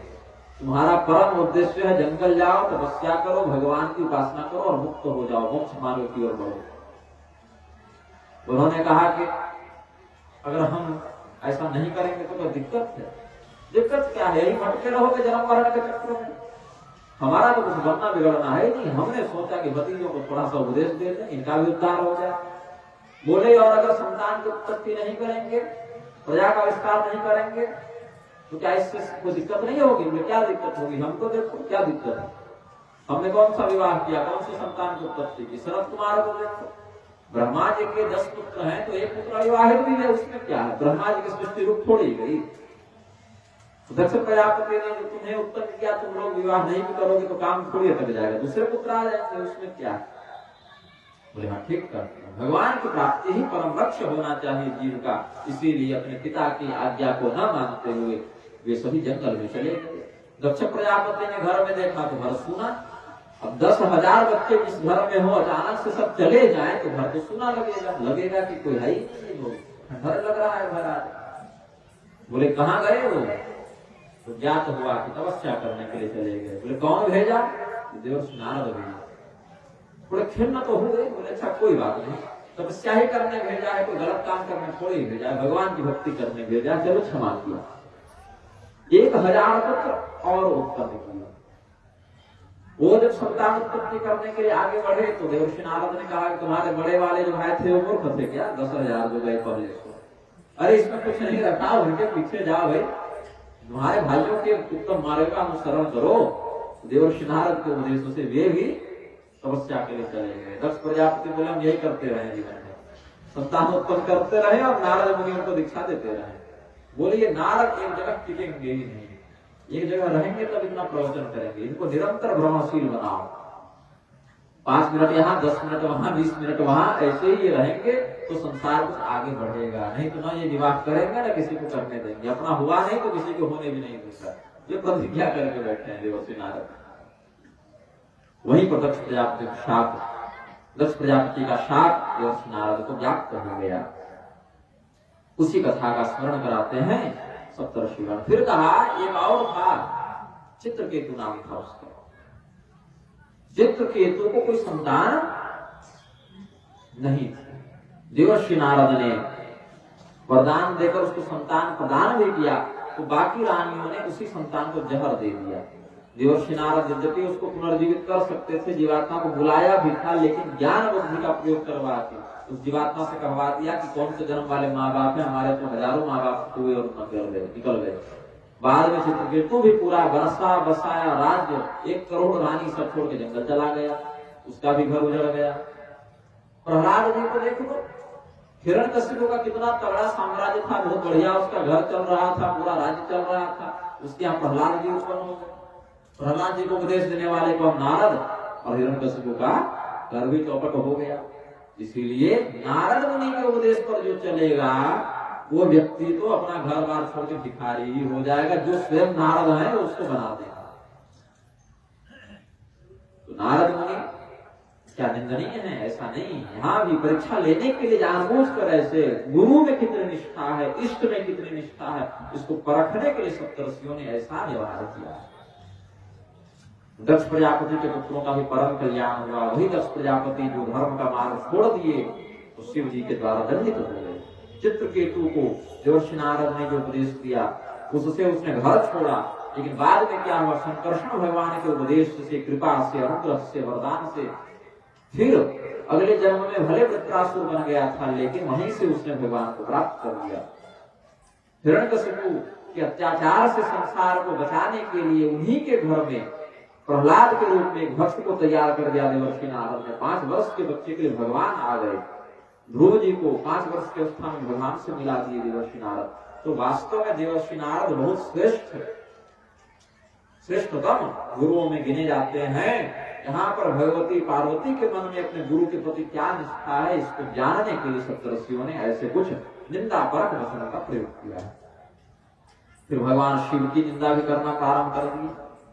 उस देवर्षि के कहने पर जिसने आज तक केवल लोगों का घर उजाड़ा है, देखो तुम्हें भी भिखारी बना दिया। तुम राजा की पुत्री थी, अपने घर में महल में सुखपूर्वक रहती, उसके उपदेश के चक्कर में हम पत्ता तक खाना छोड़कर बैठी। तुम अपने जीवन में देखो, जो राजकुमारी सुखोपभोग करती अपने राजमहल में, नारद का उपदेश मिलते भिक्षुक के समान जंगल में आ गई। ये तुम अपने जीवन में देखो। और किसे प्राप्त करने के लिए आई हो उसका भी हाल सुन लो। निर्गुण नीलज कुबेश कपाली, निर्गुण नीलज कुबेश कपाली, अकुल अगे हदिगंबर ब्याली, अकुल अगे हदिगंबर। कहु कवन सुख असबर पाए, कहु कवन सुख असबर पाए, भल भोले ठग के गौराए, भल भोले भगवती को और भड़काने लगे सप्तर्षि कि देखो, तुम्हें जिस पति को प्राप्त करने के लिए नारद प्रेरित कर रहे हैं उसको भी कोई बहुत बढ़िया पति मत समझना। निर्गुण, उसमें कोई गुण नहीं, निर्लज्ज, उसमें कोई लाज शर्म नहीं, उबेश, उसका स्वरूप बड़ा अमंगलकारी है, कपाली, खोपड़ी की माला पहनता है, लोग फूल की माला पहनते हैं, ये खोपड़ी की पहनते हैं। अकुल, उसका कोई कुल खानदान नहीं, अगेह, उसका कोई घर नहीं, दिगंबर, वह निर्वस्त्र रहता है, ज्ञाली, वह सर्प की माला पहनता है। ऐसे पति को प्राप्त करके तुम्हें कौन सा सुख मिल जाएगा यह बताओ हमें। हमें तो प्रतीत होता है कि नारद ने तुम्हें ठग लिया और तुम अपने भोलेपन में ठगा गई। इतनी मेहनत किसी और देवता के लिए कर दी रहती तो अभी तक तुम सुखपूर्वक अपना घर बसा चुकी होती। अब यहाँ पर भी नहीं निंदा निंदितुम प्रवर्तते इत्यादि के आधार पर जो विशेषण भगवान शिव के लिए प्रयुक्त हुए उनमें भी बाहर से तो निंदा लगते हैं, लेकिन तत्व की दृष्टि से प्रशंसा है। निर्गुण, हमने अभी अगुण शब्द या निर्गुण शब्द की व्याख्या में कह ही दिया। तीनों गुणों का प्रभाव जिस पर न पड़े, तीनों गुणों का जो स्वयं अधिष्ठाता हो, तीनों गुणों पर जिसका नियंत्रण हो, गुणों का जो शासक हो, गुण जिसके द्वारा शासित हो, गुण जिस पर शासन न कर सके, वह निर्गुण पर ब्रह्म है शिव जी। यह भाव बनता है।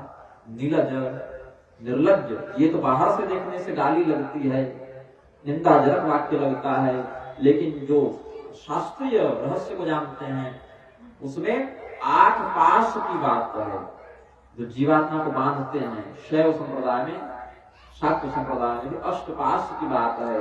इस जीवात्मा को बांधने वाले 8 पाश हैं, उसमें एक पाश लज्जा भी है। तो लज्जा जीवात्मा को बांधती है, उस लज्जा से मुक्त है, मतलब पाश से मुक्त हैं। और जो पाश से मुक्त है वह कौन है? तो वेदों ने कहा पाशबद्ध सदा जीव पाश मुक्त सदा शिव। जो चेतन पाश से बंधा हुआ है वह जीव है, जो पाश से मुक्त है वह शिव है। तो निर्लज्ज नीलज जो कहा तो स्वामी जी ने लिखा नीलज, सब तो निर्लज्ज है वो तो नीलज, उसको प्रभव में ग्रामीण भाषा में लिख दिए। भाव क्या है कि शिव जी लज्जा इत्यादि पाशों से मुक्त हैं, इसलिए जीव नहीं वो शिव हैं, सदा शिव हैं, पाश मुक्त सदा शिव। फिर कहा कुबेश, कुबेश इनका वेश अमंगलकारी है, यह हो गया भाव। और कु कहते हैं पृथ्वी को भी संस्कृत। कुबेश मतलब पृथ्वी जिनका स्वरूप है, पृथ्वी में जो जीवनी शक्ति है उसके रूप में भगवान शिव प्रतिष्ठित हैं। कु शब्द पृथ्वी के लिए भी शास्त्रों में आया। तो कुवेश पृथ्वी ही जिनका वेश है, पृथ्वी ही जिनका स्वरूप है। एक कहावत है कण कण शंकर, ये कहते हैं भगवान शिव कण कण में वास करते हैं। तो इस पृथ्वी के प्रत्येक स्थान पर भगवान शिव व्याप्त है, इसे इनको कुबेश भी कह दिया। कपाली कपाल धारण करते हैं। तो बाहर से क्या वेश बन गया? नरमुंडों की माला धारण करते हैं। और नरमुंडों की माला धारण करने का तात्विक रहस्य क्या है? नर कहते हैं जीव को, और जीव के अधिपति है नारायण। ऐसे ही वैष्णव मत में नर और नारायण कहते हैं, जीव और परब्रह्म को नर और नारायण। और उसी को शैव मत में तत्व वही शब्द बदल गया, पशु और पशुपति कहते हैं। इधर नर और नारायण और वहां पशु और पशुपति, शब्द का अंतर है, तत्व वही है। जल कहो चाहे पानी कहो, अग्नि कहो चाहे आग कहो या वहनी कहो, तत्व वही रहेगा, शब्द इसके बदल गए। तो जो नर है वही इधर शिव पशुपति के द्वारा शासित होने वाला पशु है। नर मुंडों की माला धारण करते हैं, कपाली हैं, मतलब संपूर्ण जीव जगत को अपने अंदर समाहित करके प्रतिष्ठित करके भगवान शिव रखते हैं। फिर कहा अकुल, इनका कोई कुल खानदान नहीं, किस कुल के हैं पता ही नहीं। अकुल किसको कहते हैं? कुलार्णव तंत्र का वचन है। कुलम कुंडलिनी शक्ति अकुलम तो महेश्वर, कुलाकुलस्य तत्सज्ञः कौल इत्यभिधीयते। कुंडलिनी शक्ति को कुल कहते हैं और महादेव को अकुल कहते हैं, क्योंकि वे किसी कुल में जन्म लेकर उसमें बनते नहीं। इस शिव शक्ति के रहस्य को जो जानता है उसको कौल कहते हैं। ये रहस्य तंत्र का है। तो स्वामी जी ने अकुल जो लिखा, अकुल कहते हैं अकुलम तो महेश्वर। पाठ वेद से महेश्वरम भी वर्णन करते हैं कुलार्णव तंत्र के आधार पर। अकुल मतलब जिसके ऊपर कोई पूर्वज नहीं, जो किसी कुल में जन्म नहीं लिया, अपितु जिसके माध्यम से कुल का प्रवर्तन होगा, कुल शक्ति का प्रयोग जो स्वयं करे, किसी और के कुल में जो प्रतिष्ठित नहीं हो, उस पर ब्रह्म शिव महेश्वर महादेव को अकुल कहते हैं।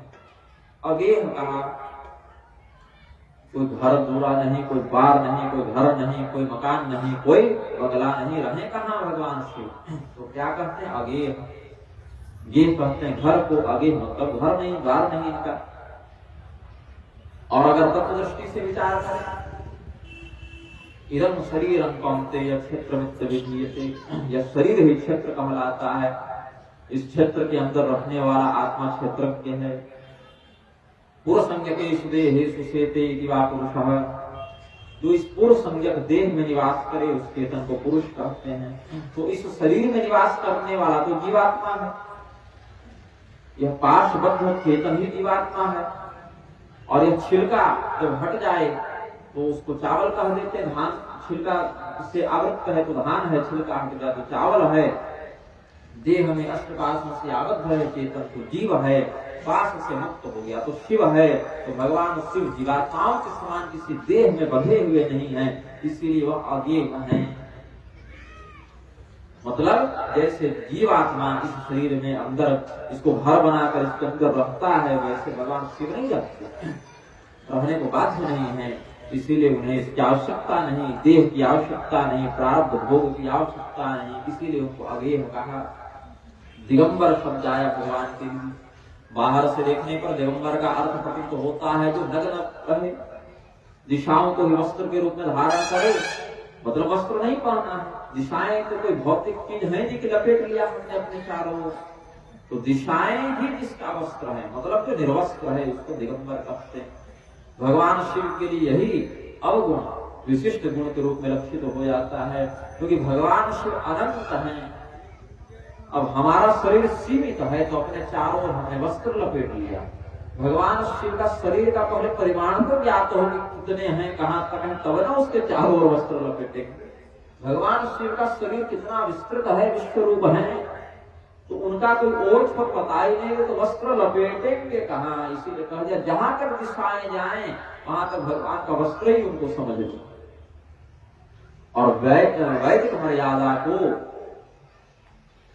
मनुष्यों का वास्तविक वस्त्र बताया भगवान शिव ने ब्रह्मांड पुराण में। तो वैदिक मर्यादा से जो रहित हैं ऐसे लोग वास्तव में भूल आ रही है मार्ग की दूरी। सर लगता है आपको पर्दा देना पड़ेगा। प्रथम दिन भी भूल से गला फंस रहा था, आज भी वही समस्या होती है। भगवान शिव स्वयं वेद हैं, वेद शिव शिवो वेद। भगवान शिव वेद स्वरूपी हैं, वेद शिव स्वरूपी हैं, इसीलिए वेद ही भगवान शिव के वस्त्र हैं।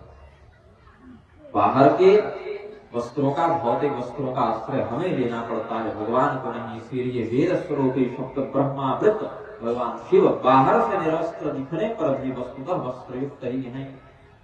फिर कहा व्याली, व्याल कहते हैं सर्प को। बाहर से भगवान शिव सर्प का आभूषण धारण करते हैं, सर्पों की माला पहनते हैं, इसीलिए अमंगल वेश उनका वर्णित किया ऋषियों ने। किंतु तत्व दृष्टि से विचार करें, व्याल कौन है?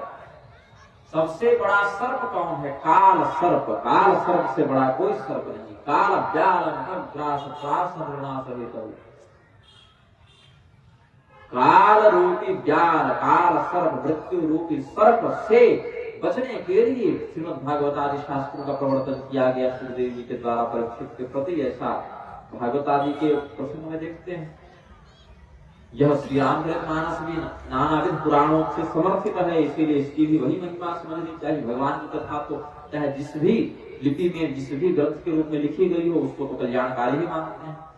तो कलिमल नाशकारिणी यह जो श्री राम कथा है वह काल सर्प को नष्ट करती है। भगवान शिव भी कालों के काल महाकाल हैं, इसीलिए जो सर्प लोगों को भयभीत करता है और सर्प भी भगवान शिव के पास जाकर शरणागत हो जाता है।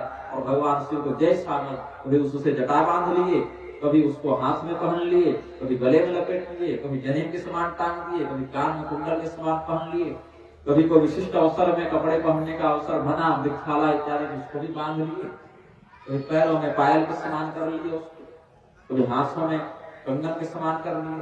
तो जो मृत्यु संपूर्ण संसार को कष्ट देती है, भयभीत करती है, जो काल सबों का भक्षण करता है, उस काल सर्प को भगवान आभूषण के समान धारण करते हैं, इच्छा अनुसार उससे क्रीड़ा करते हैं, उससे खेलते हैं, इसीलिए उनको व्याली कहा गया। तो बाहर से देखने पर ये सभी शब्द यद्यपि भगवान के लिए अवगुण सूचक प्रतीत होते हैं, लेकिन तत्व दृष्टि से विचार करें तो यही भगवान के लिए सद्गुण के भी परिचायक हो जाते हैं।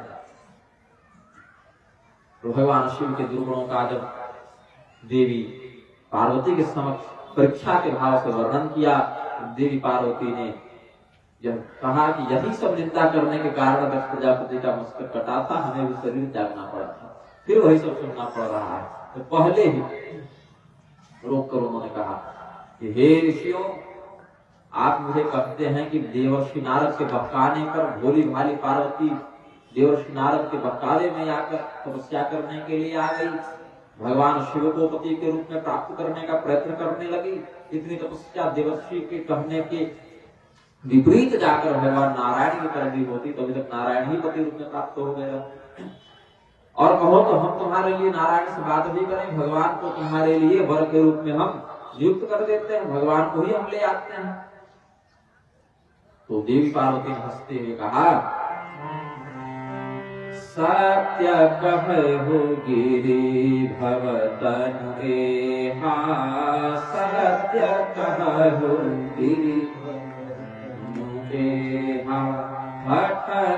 छूट छूटे बरु देहा मन छूट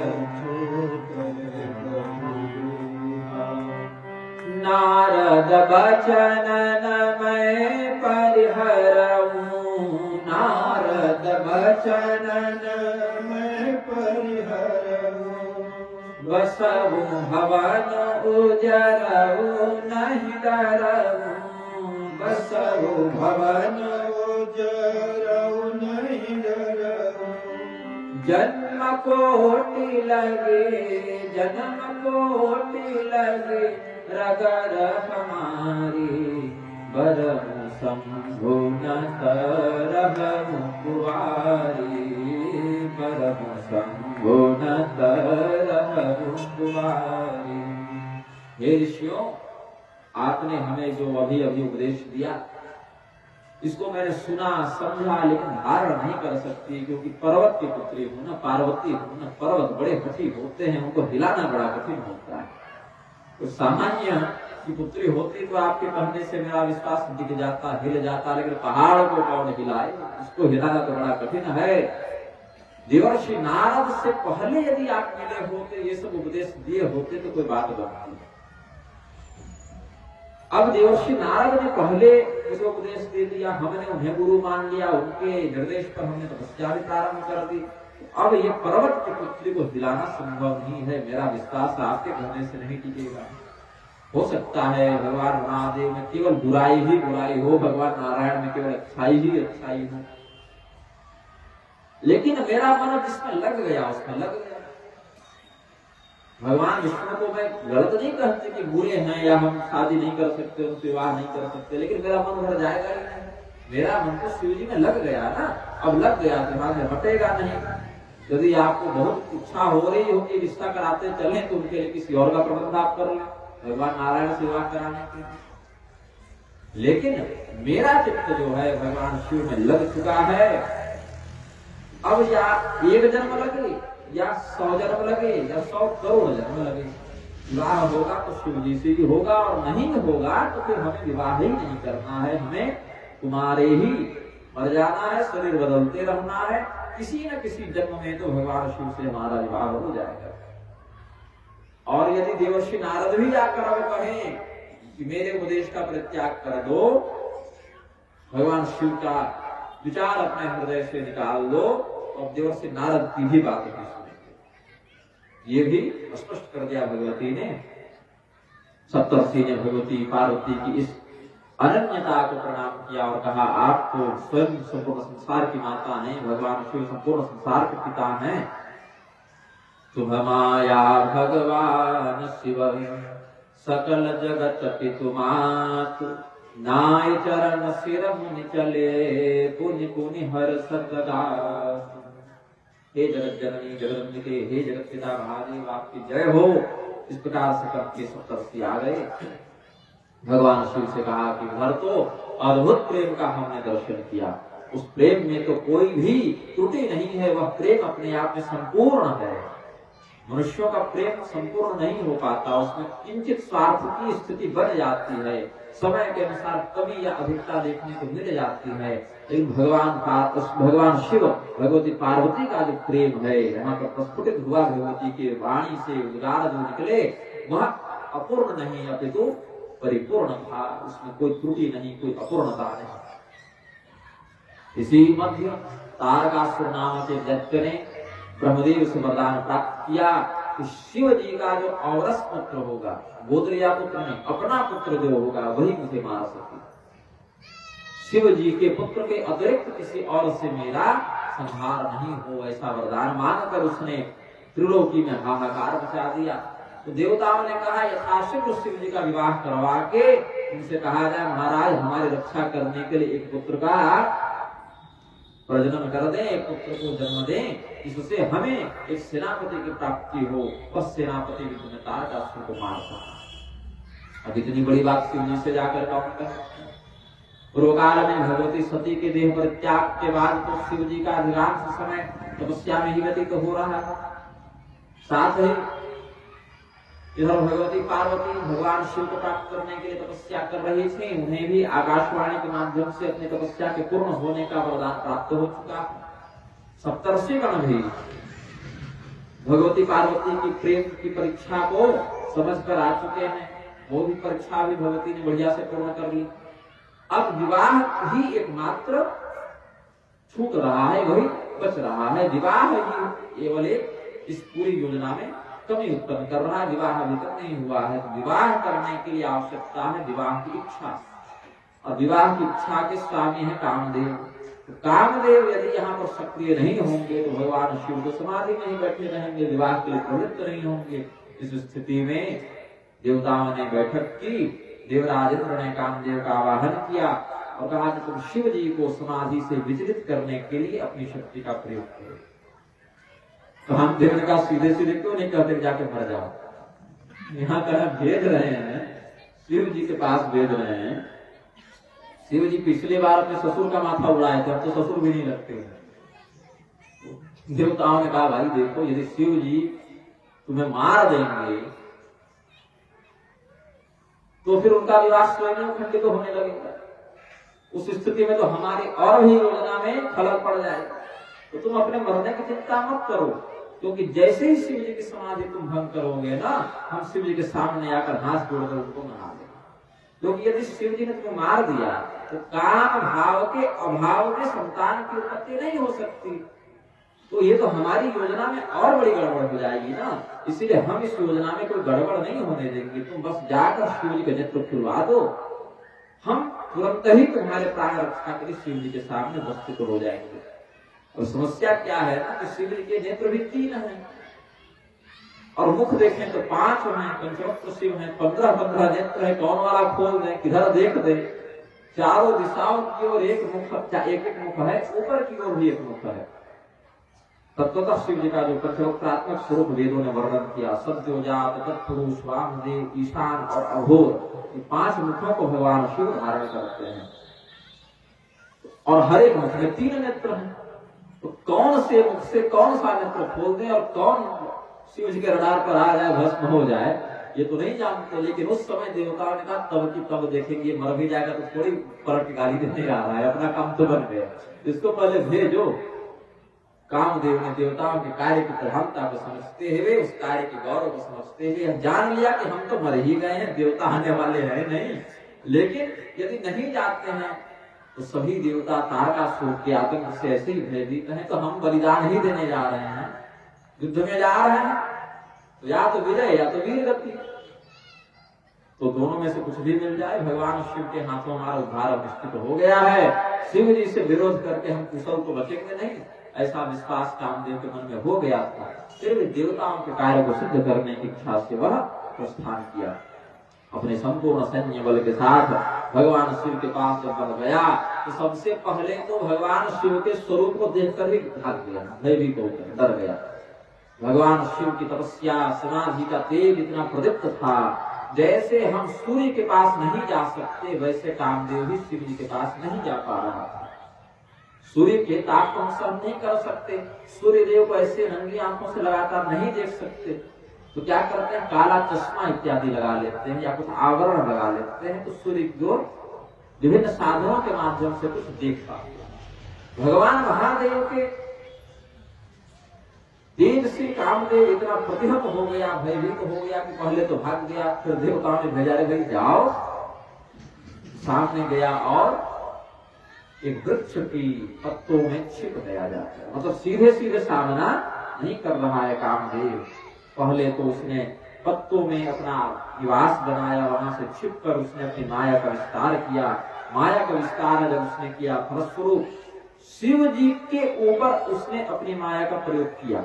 शिव जी के मन में काम का उदय हो, शिव जी जग जाए, समाधि से मुक्त हो जाए। प्रभाव क्या होगा, शिव जी को कुछ नहीं हुआ, पूरा संसार ही कामदेव की माया से व्याप्त हो गया।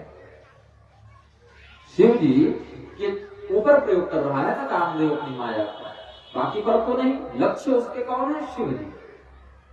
लेकिन समस्या क्या होगी, शिव जी पर ही प्रभाव नहीं पड़ा, बाकी सब पर प्रभाव पड़ गया। मतलब जो हमारा शत्रु है उस पर कुछ नहीं असर हुआ, बाकी सबों पर कामदेव व्याप्त होने लगा।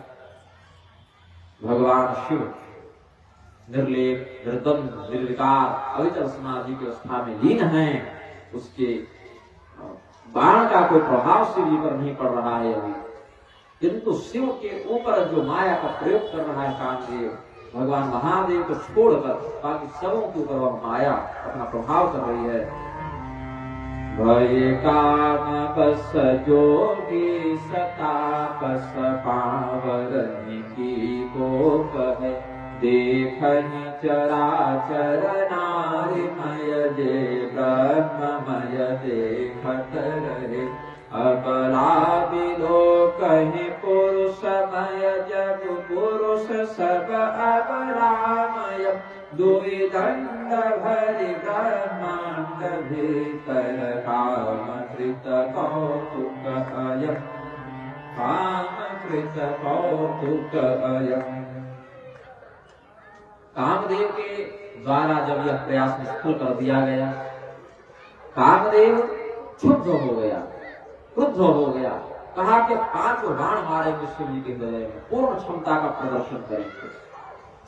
पहले क्या हुआ था, जब ब्रह्मदेव ने कामदेव की सृष्टि की थी तो ब्रह्मदेव ने कामदेव को वरदान दिया था कि तुम्हारा प्रभाव सब पर लागू होगा, तो सब पर होगा, हाँ सब पर होगा। ऐसा कहकर ब्रह्मा जी आगे की सृष्टि में लग गए, बनाते जा रहे थे और प्रभाव का वरदान देते जा रहे थे। सृष्टि किया, देवताओं को बनाया, कहा तुम्हारा यह काम, यह नाम, यह शक्ति, तुम्हारा यह काम, यह नाम, यह शक्ति, सब देते जा रहे थे। कामदेव को बनाया, कहा कि प्रजनन संबंधी विभाग तुम्हारा है और तुम सबों पर व्याप्त हो जाओगे, मेरा वरदान है। फिर आगे सृष्टि में लग गए। उसके बाद सरस्वती की रचना कर रहे थे, तो कामदेव ने सोचा कि इनका वरदान इन पर काम करता है कि नहीं, थोड़ा जांच कर देखते हैं। तो शिव जी का ब्रह्मदेव के ऊपर कामदेव ने उनके वरदान का दुरुपयोग करते हुए अपने बाण का प्रहार कर दिया। ब्रह्मदेव सरस्वती की रचना कर ही रहे थे उस समय, कामदेव ने जो बाण मारा तो कुछ क्षण के लिए अपने पुत्री के ही प्रति उनके मन में काम का उदय हो गया। बाद में उन्हें यह बोध हुआ कि ये तो कामदेव का कुचक्र है, तो उन्होंने जिस शरीर से वे सरस्वती पर मोहित हुए थे उस शरीर का परित्याग कर दिया प्रायश्चित के स्वरूप, और कामदेव को श्राप दिया कि मेरे ही दिए गए वरदान से तुमने दुरुपयोग करते हुए मुझे ही कलंकित किया है, तो हम श्राप देते हैं कि शिव जी के द्वारा तुम्हें भस्म कर दिया जाएगा। वो श्राप यहाँ फलित होता है। कालिका पुराण के अनुसार कामदेव के प्रहार से, कामदेव ने जो वरदान की जांच करने के लिए, जैसे भस्मासुर शिव जी के पीछे पड़ गया था ना, ये कामदेव ब्रह्मदेव के पीछे पड़ गया था। ब्रह्मदेव के वरदान का परीक्षण करने के लिए कामदेव ने जो बाण ब्रह्मदेव पर चलाया, उस बाण के प्रभाव से कुछ क्षण के लिए जो ब्रह्मदेव का मन भटका सरस्वती को देखकर, बाद में उन्होंने अपने उस आंशिक दोष के प्रायश्चित के लिए उस शरीर का भी परित्याग कर दिया, दूसरा शरीर धारण किया। ये सब रहस्य अंदर से विद्वान जानते हैं, बाहर के समाज वाले नहीं जान पाते। सभी ग्रंथों को अगर पढ़ेंगे परंपरा से, आचार्यों की संगति में, तो सारे रहस्य खुलेंगे। और वह सरस्वती भी अभी जो हम श्री पंचमी में जो सरस्वती की पूजा करते हैं ब्रह्म पत्नी के रूप में, वो सरस्वती नहीं, वो सरस्वती बाद में संध्या सरस्वती के नाम से हुई। उन्होंने भी अपना शरीर परित्याग कर दिया और अगले जन्म में वशिष्ठ जी की पत्नी अरुंधति बनी है। वो ब्रह्मा जी की पत्नी फिर बनी भी नहीं।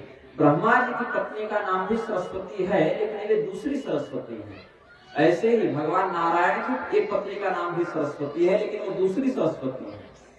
ब्रह्मदेव की पत्नी सरस्वती भी एक है, एक ब्रह्मदेव की पुत्री का भी नाम सरस्वती है, एक भगवान विष्णु की पत्नी का नाम भी सरस्वती है, जिनकी कथा देवी भागवत में है, और एक महासरस्वती अलग है जो शुंभ और निशुंभ का वध करने के लिए आई थी। जो 3 चरित्र है ना देवी के, तो तीसरे चरित्र की स्वामिनी है वो।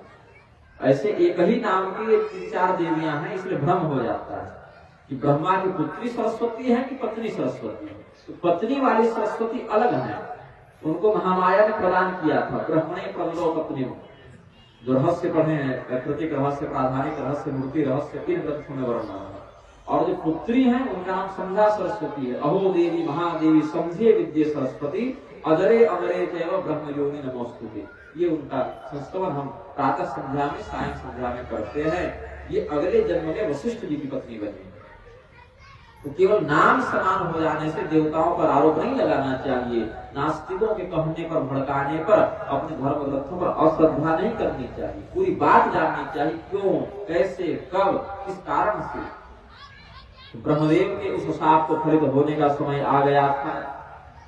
कामदेव के बाण प्रहार से भगवान शिव ने जो नेत्र खोले क्रुद्ध होकर कि किसने ऐसा दुस्साहस किया है, इधर उधर कोई नहीं दिखा भगवान शिव को, तो बड़ी तीव्र दृष्टि उन्होंने, जो पत्ता हिला आम्र के वृक्ष में जो कामदेव छिपा हुआ था, उसके पत्तों में जब कंपन हुआ, शिव जी हमें देख न लें, इस आशंका से कामदेव थोड़ा सा हिला छिपने के लिए, और वह जो हिला उसी से पत्ते थोड़े ज्यादा ही हिल गए। भगवान शिव ने उधर गौर किया, दृष्टिपात किया और समझ गए कि कामदेव इसी वृक्ष पत्र की आड़ में छिपा हुआ है। उस समय भगवान ने सौरभ पल्लव मदनु बिलोका, सौरभ पल्लव मदनु बिलोका, भयउ कोपु कंपेउ त्रैलोका, भयउ कोपु कंपेउ त्रैलोका, तब शिवती सर नयन उधारा, तब शिवती सर नयन उधारा, चितवत काम भयउ जरि छारा, चितवत काम भयउ जरि छारा। भगवान शिव के दृष्टिपात करने मात्र से उनकी क्रोधाग्नि से कामदेव तत्काल भस्मीभूत हो गया।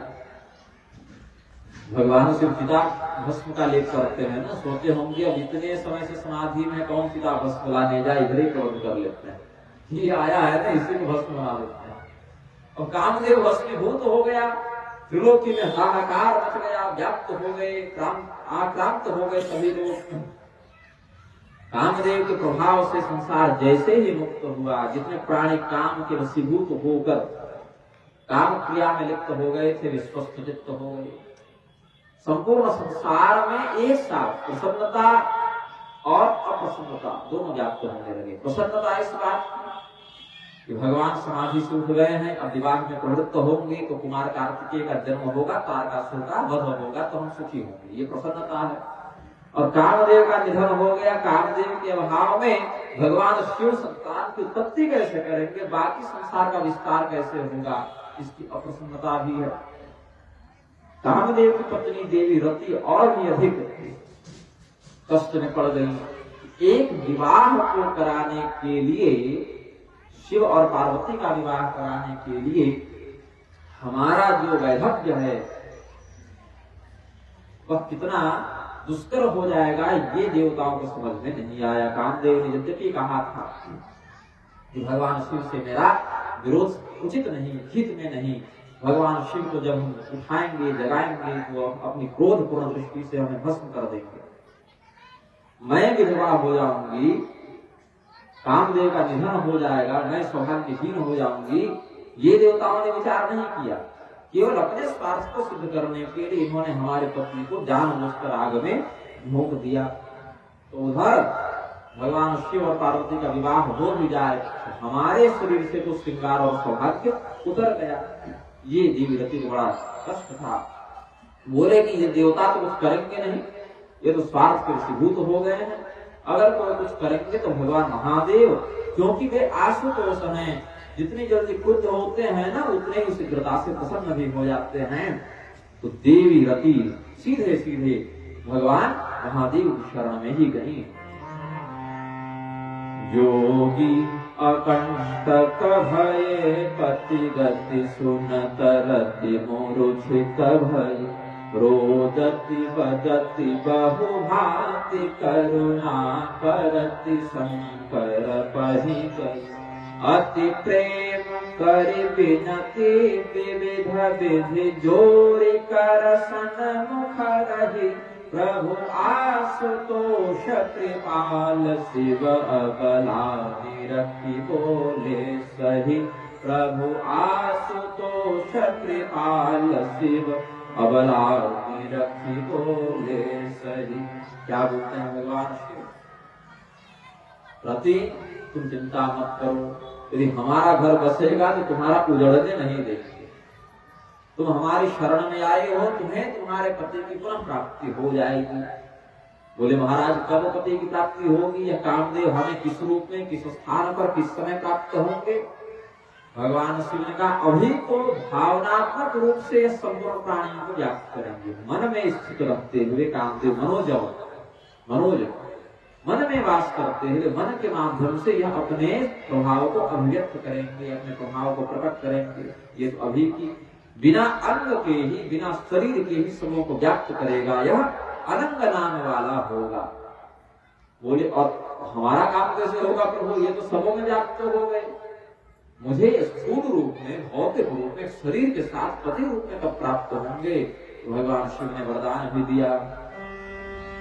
जब जदुवंश कृष्ण अवतारा, जब जदुवंश कृष्ण अवतारा, होई हरण महामहि भारा, होय हरण महामहि भारा, कृष्ण तनय होई पति तोरा, कृष्ण तनय होय पति तोरा, वचन अन्यथा होई न मोरा, वचन अन्यथा होय न मोरा। जब द्वापर युग के अंत में भगवान कृष्ण का अवतार होगा, इस पृथ्वी के भार को हरण करने के लिए जब यदुवंश में भगवान कृष्ण आएंगे, उनके पुत्र के रूप में, प्रद्युम्न के रूप में तुम्हारा पति पुनः जन्म लेगा। उस स्थिति में तुम पुनः अपने पति का सानिध्य प्राप्त कर लोगी। मेरा यह वचन असत्य नहीं होगा, तुम मेरे वचनों पर निष्ठा रखो। भगवान के इस आश्वासन को सुनकर, इस वरदान को सुनकर देवी रति के चित्त में जो पति वियोग व्याप्त हो गया था, पति वियोग का कष्ट था, वो दूर हो गया। उसने भगवान शिव को प्रणाम किया, अपने धाम को चली गई, अपने लोक को चली गई। फिर जितने देवता थे अब आए, बीच में कोई नहीं आया। कहे थे करे हम बचा लेंगे, तुम चिंता मत करो। लेकिन भगवान जब क्रोध पूर्ण मुद्रा को धारण किए तो किसी की हिम्मत नहीं हुई कामदेव को बचाने की। तो दूसरे के कहने पर नहीं चलना चाहिए। यही अक्रूर और कृतवर्मा के बहकाने पर शत्रुघ्नवा सत्राजित को जाकर मार देता है, बाद में भगवान उसका वध कर दिया शिवंकर मणि वाले प्रसंग में। यही अकंपर और सूर्यप्रभा के बहकाने पर रावण ने सीता जी का हरण कर लिया और उसकी दुर्गति तो प्रत्यक्ष है। शकुनी दुशासन के बहकाने पर दुर्योधन ने कहा कि हम चीर हरण करेंगे, उसका दुष्परिणाम देख लीजिए। और देवताओं के बहकाने पर कामदेव ने भगवान शिव से ही विरोध कर लिया, वह भी भस्मीभूत हो गया। अपना विवेक लगाकर ही किसी कार्य में व्यक्ति की प्रवृत्ति होनी चाहिए। दूसरे के भरोसे पर कोई काम उठाइएगा तो आवश्यक नहीं कि सामने वाला समय पर आपका सहयोग करने आएगा। देवताओं ने अब आकर भगवान से स्तुति की और कहा प्रभु आपने कामदेव को मार दिया, कोई दिक्कत नहीं, हमें कोई आपत्ति भी नहीं, हम क्यों कहने जाए आपने गलत किया। अब आपने किया तो सही किया होगा। भगवान बोले हमारी आग थोड़ी खत्म हुई है, भेजा कौन था कामदेव को, पहले ये बताओ। अपने से वो नहीं आया है, हम जान रहे हैं किसी ने भेजा है। बोले महाराज छोड़िए ना, चला गया जो बीत गई सो बात गई। आपने रति को जो वरदान दिया बड़ा बढ़िया किया। हाँ वो तो ठीक है, अब बताओ क्या चाहते हैं। बोले महाराज हम सभी देवताओं के मन में बड़ी इच्छा है कि आपका विवाह देखें, यही इच्छा है और कुछ है इच्छा। बोले महाराज अभी तो इच्छा है विवाह देखें, विवाह कर लो तो आगे कहेंगे कि लल्ला को भी देख लें, थोड़ा कार्तिकेय का जन्म देख लें, छठी खा लें आपके यहाँ आकर, तो हम तारकासुर का श्राद्ध भी खा सकते हैं, दोनों खा लेंगे हम साथ में। आपके यहाँ छठी हो तब तो उसका श्राद्ध होगा। तो भगवान पहले तो आपका विवाह हम देखना चाहते हैं। भगवान बोले यद्यपि मेरी कोई निजी रुचि नहीं है इन विषयों में, फिर भी हमारे भगवान श्री रामचंद्र जी ने पूर्व काल में कहा था कि जब देवता आपसे ऐसा निवेदन करें आप उनके निवेदन को स्वीकार कर लीजिएगा। जब सप्तर्षियों को भगवान पार्वती जी के पास भेजे थे तब देवता नहीं आ सकते थे। कामदेव की 7.5 जो है ना वो पूरी करनी थी, तो इसीलिए तभी जाकर कह देते कि महाराज अब जो जग गए सो जग गए, दोबारा समाधि मत जाइएगा, विवाह कर लीजिएगा। तो भगवान शिव को समाधि में जाने से पहले ही ये रोक लेते, लेकिन नहीं, सप्तर्षियों को भेजकर भगवान समाधि में चले गए और इधर कामदेव का संहार हो गया। अस्तु कामदेव को ब्रह्मदेव का शाप था, शिव जी के द्वारा उसे भस्म किया जाएगा तो सभी घटनाओं को पूर्ण करना भगवान का कर्तव्य हो जाता है। भगवान शिव ने आश्वासन दिया कि ठीक है, तुम लोग प्रबंध बनाओ, उधर हिमालय को जाकर इस बात की सूचना दो, विवाह की तैयारियां उधर कराओ, समयानुसार इधर सारे प्रबंध किए जाएंगे। सप्तर्षियों ने जाकर हिमालय को यह शुभ समाचार प्रदान किया।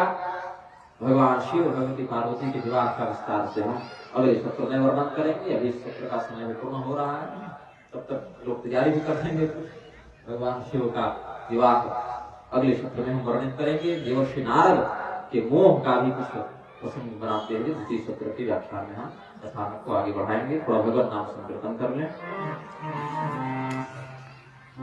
श्री राम जय राम जय जय राम, श्री राम जय राम जय जय राम, श्री राम जय राम जय जय राम, श्री राम जय राम जय जय राम। जय जय वीणा हरण